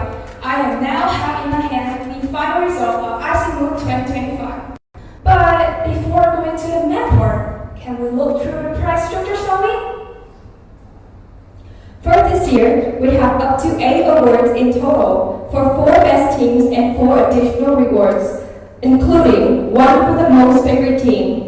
For this award, the team will receive 300,000 Vietnam dong, along with a 70% discount from Homies MOS, and 500,000 Vietnam dong voucher for a course at Dome Passion. Next are 2 awards for Best Memorandum, 1 for claimant and 1 for respondent. Each will receive 1,500,000 Vietnam dong, along with 1 million Vietnam dong discount voucher for a course at Dome Passion. For the best oralist, you will receive 1,500,000 Vietnam dong. Moreover, the winning person will be offered an internship from Life and Law, as well as 1 million Vietnam dong discount for a course from the Passion. And the top 2 best oralists will get an internship offer from Life and Law. This year, we are excited to introduce the Next Gen VTA A Rising Star Award, a special recognition for outstanding talent.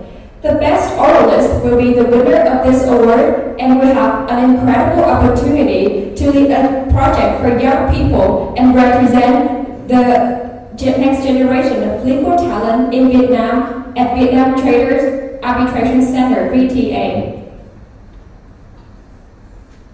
Next, moving to the award for Best Memoranda. Now let's come to the moment you've been waiting for, the announcement of the main prizes. There will be 2 second runner-up prizes, each worth 2 million Vietnam dong. The 2 teams will also receive 50% discount voucher for a course at Dome Passion. The first runner-up prize is worth 4 million Vietnam dong, along with a full scholarship voucher from Edu 2 Review and a 70% discount voucher from Dome Passion. And the winner prize is worth 6 million Vietnam dong. Moreover, the winning team will be presented with a 100% discount from the Passion and a full scholarship from Edu 2 Review.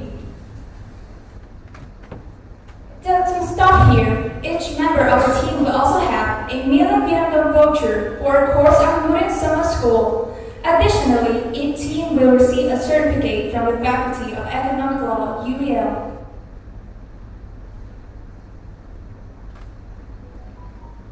Attending the grand final round of ICA Moot 2025 today, we are honored to have the presence of Ms. Kim Dung, lecturer of the Faculty of Economic Law. And now, it is my great pleasure to invite Ms. Kim Dung to the stage to share her thoughts on the competition. Please welcome.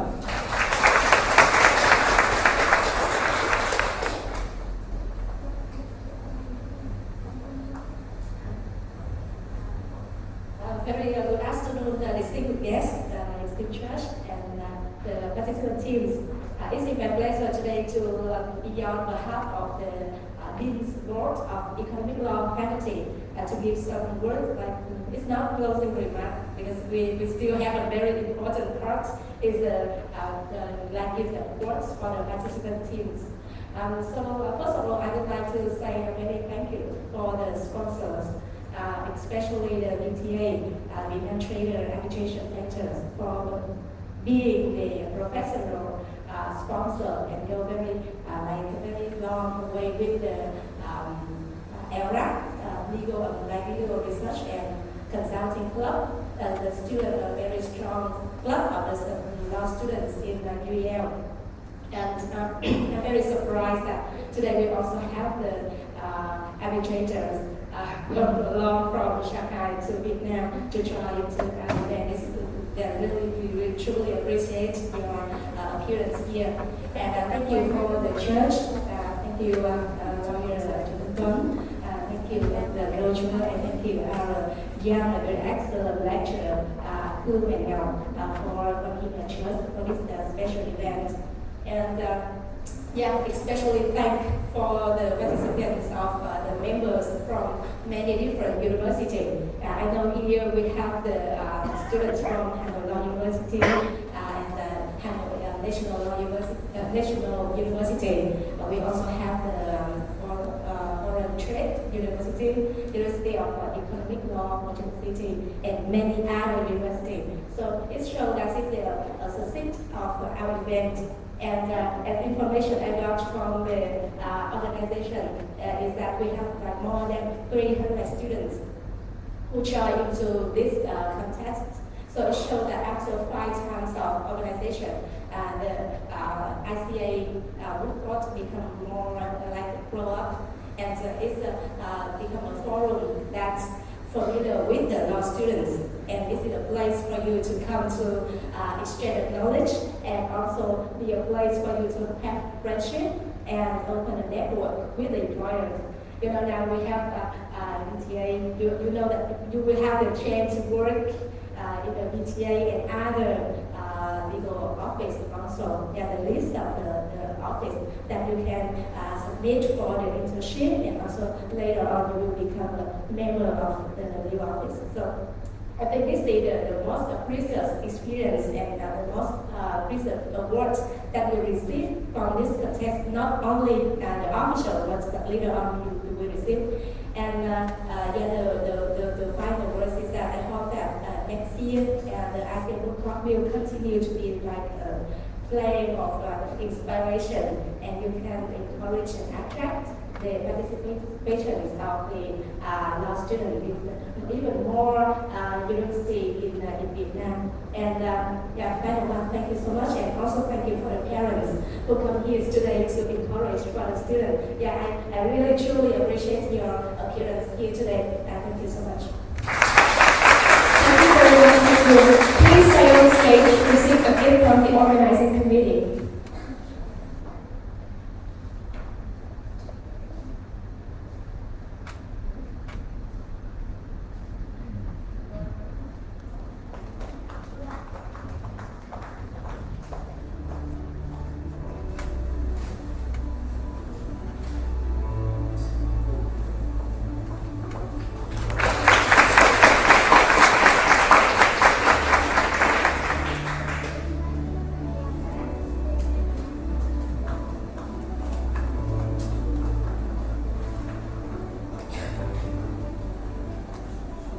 In addition, it is our pleasure to welcome the attendance of Ms. DI榎, Vice President of Vietnam Traders Arbitration Center, VTA. She will also share a few words with us right now. Please welcome.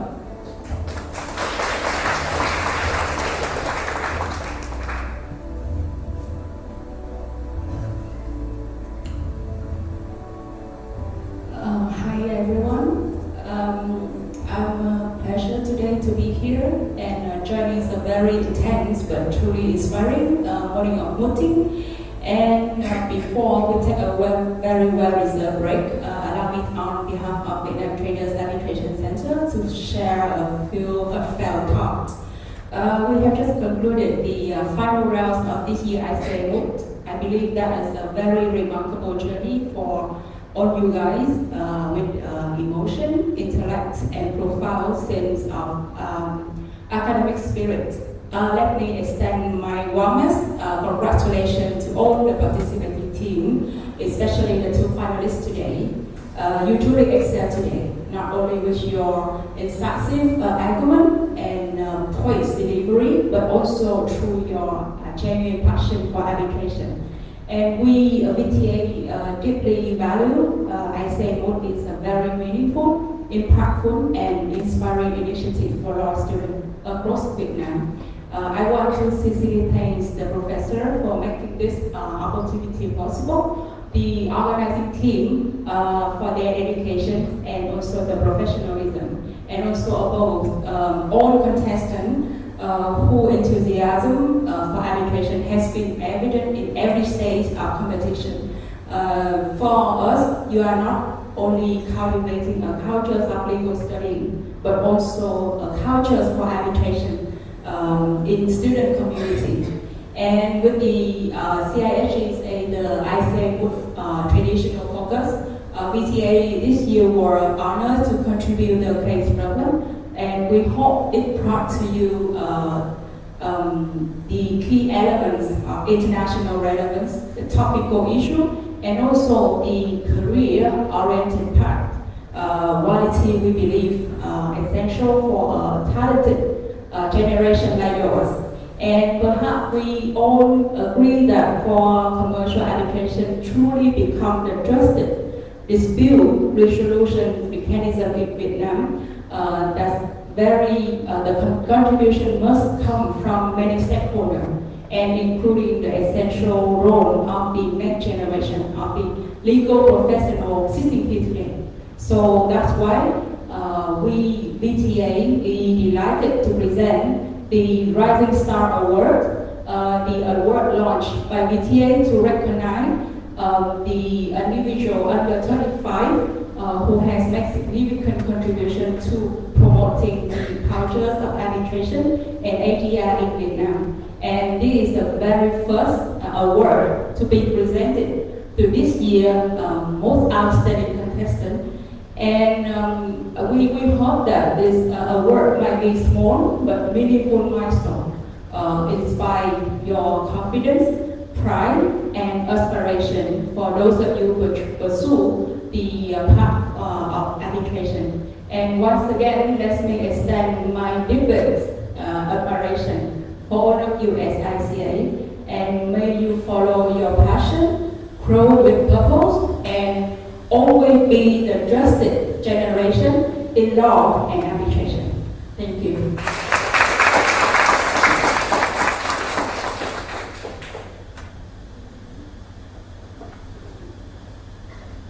Thank you for your sharing, Ms. Yu. Please remain. I'm sorry. Thank you for your sharing, Ms. Yu. Please remain on stage as the organizing committee is giving you a small gift.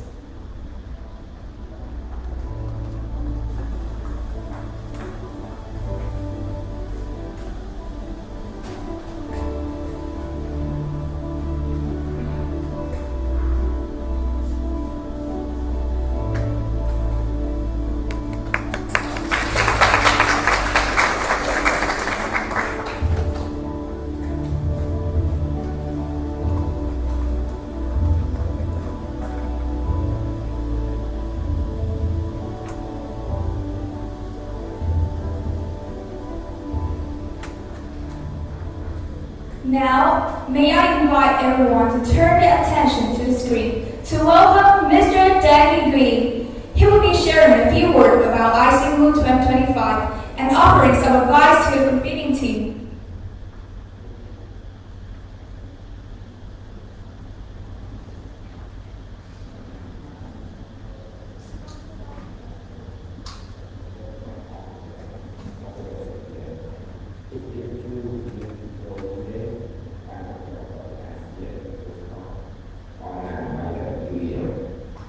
This event is not just about competition, but about the celebration of the DI榎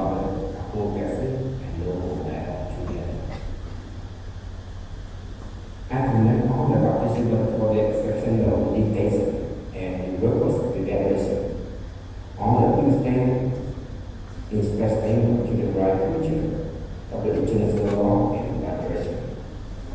Honestly, the game was not only about the legal issues, but also about where we were, and unlike you, I have the counsel to not demand and defend one another. My final God is my continue as fellow determined and passion for interesting and responding internet. Thank you very much for listening. Take a day to go.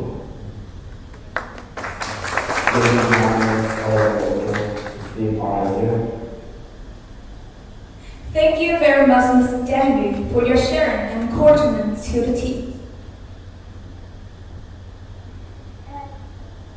And in recognition of the support and contribution of our sponsor and the tribunal, the organizing committee has some gifts of gratitude for your dedication. Now first, I would like to invite our sponsor to come up to the stage to receive our presents. Please welcome Miss Phạm Thị Thanh Trúc on behalf of our academic sponsor, Life and Law, to come up the stage and receive our gifts.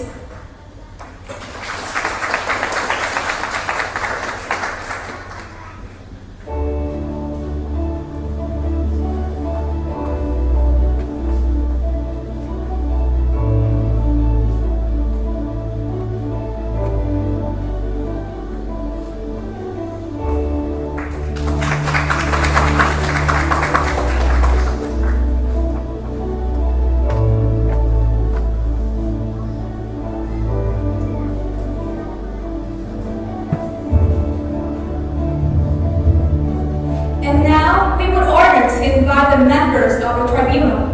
Please welcome Mr. Chung,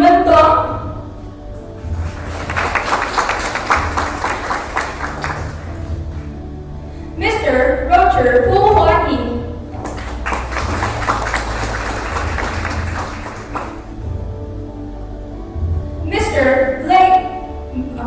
Mr. Nguyễn Hoàng Đạo Khương,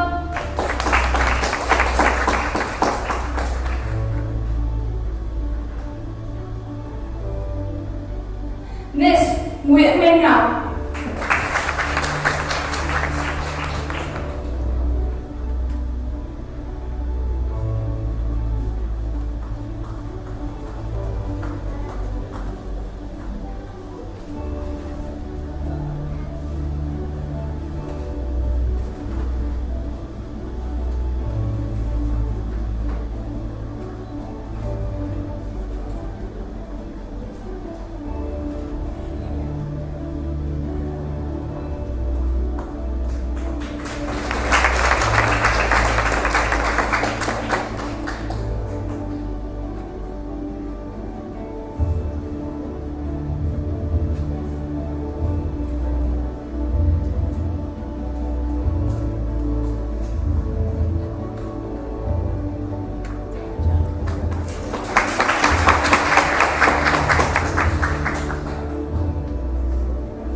thank our sponsor and member of tribunal for your attending today. And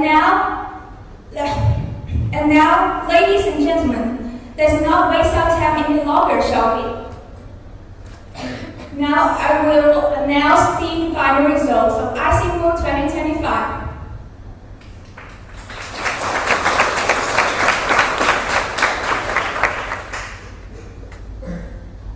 First of all, for the most variety today, we got HLU Talisman.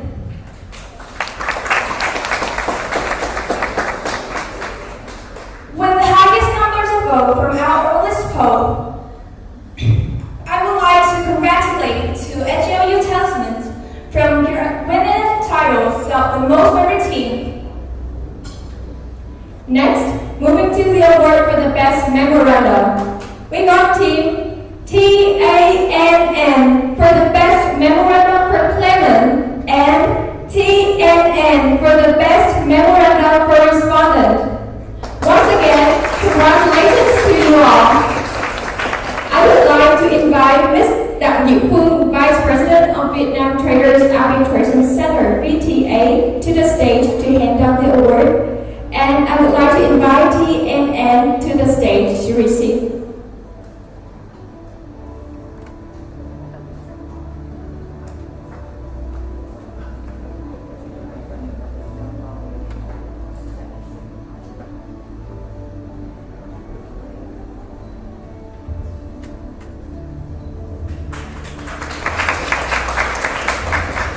Once again, thank you very much. And now, let's meet our 2 second runner-ups of this year ICA Moot 2025. Congratulations to Team Justitia and DI榎n for winning the 3rd prize of ICA Moot 2025. Please welcome Ms. Rachel, head of the organizing committee, to the stage to present the award, and I would like to invite the 2 winning teams to the stage to receive your prize. Please welcome.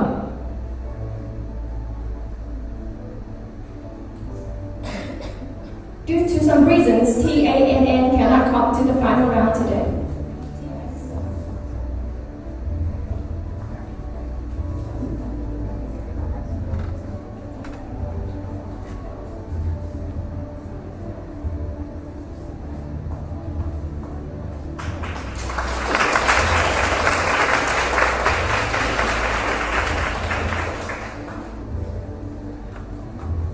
Thank you very much.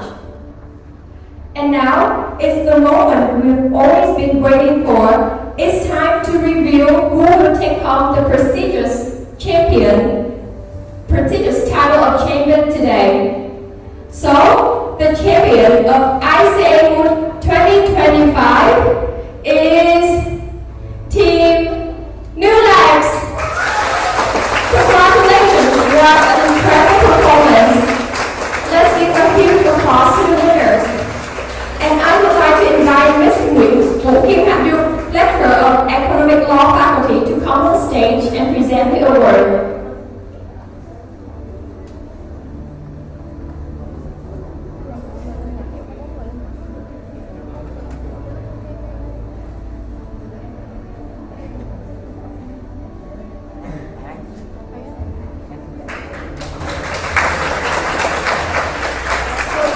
Can all the team come to the stage to have a memorable photo together?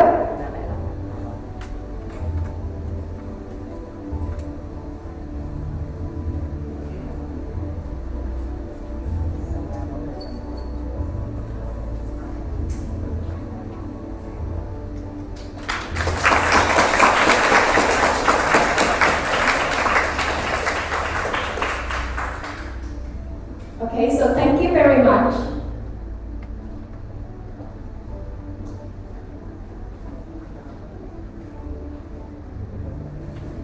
Therefore, for the first runner-up in ICA Moot 2025, the title will go to Team Penguin.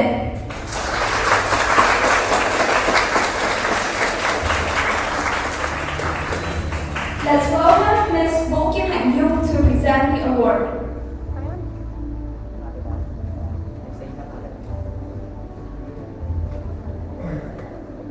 Can all the teams come to the stage so that we can have a memorable photo?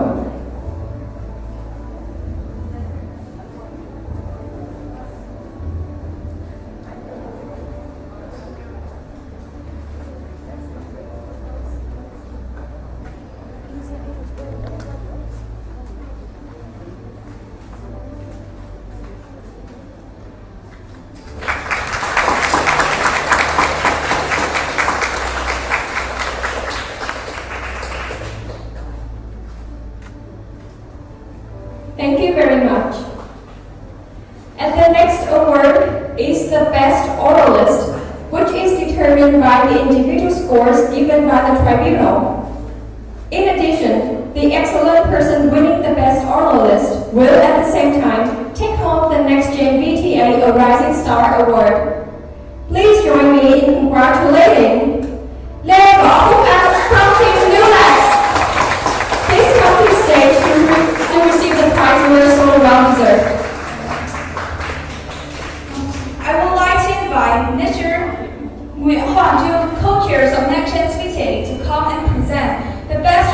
Award, as well as the NetGen CTA, a Rising Star Award.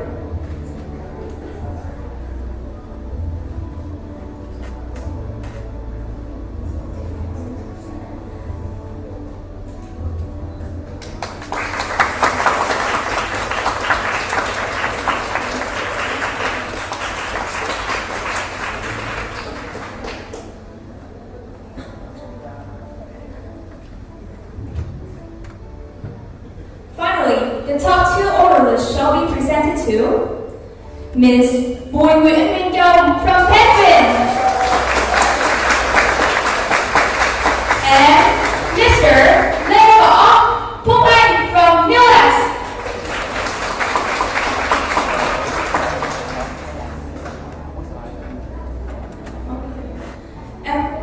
And for Ms. Nguyễn you will also receive an internship from VTA.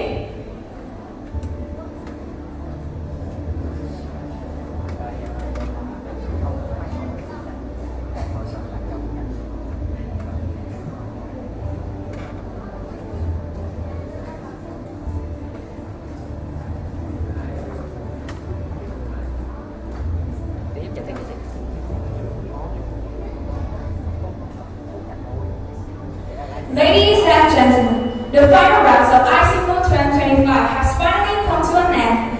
On behalf of the organizing committee, we would like to express our heartfelt gratitude to our sponsor for your generous support. We also extend a sincere thanks to the tribunal for your invaluable contributions. It has been our honor to have you join us at arbitration.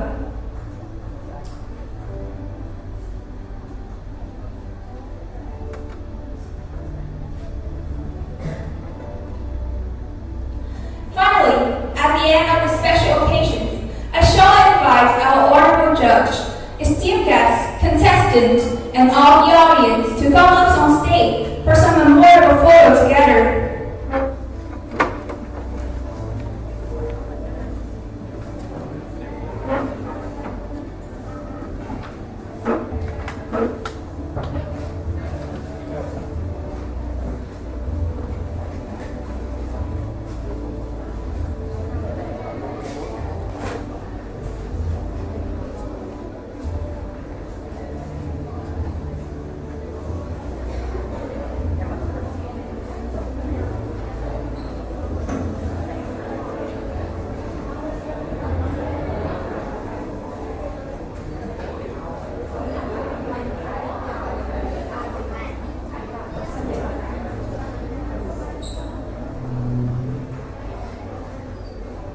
Judges, guests, contestants, and all the audience, please wait a minute before we take a photo together.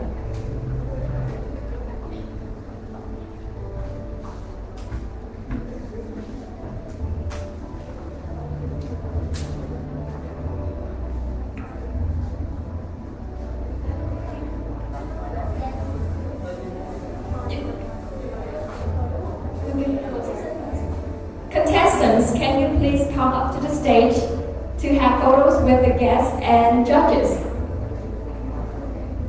Contestants, please.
invite the organizing committee to come up stage to have photos together with judges, contestants, and the guests.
To our participation audience, thank you for your enthusiasm and incredible support throughout the competition. Your presence has made ICA Moot 2025 truly special. We wish you all good health and success, and we sincerely hope to have your participation again in the future. Goodbye and see you again!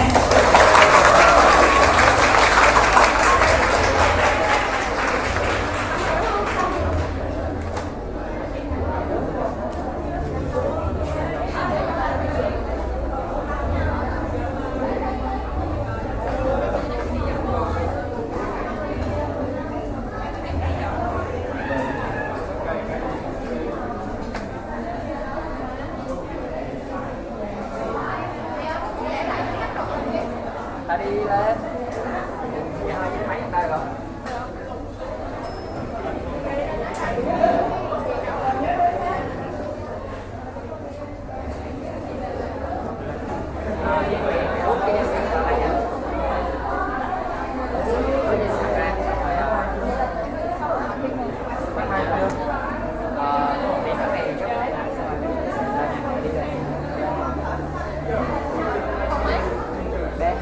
Tắt like chưa?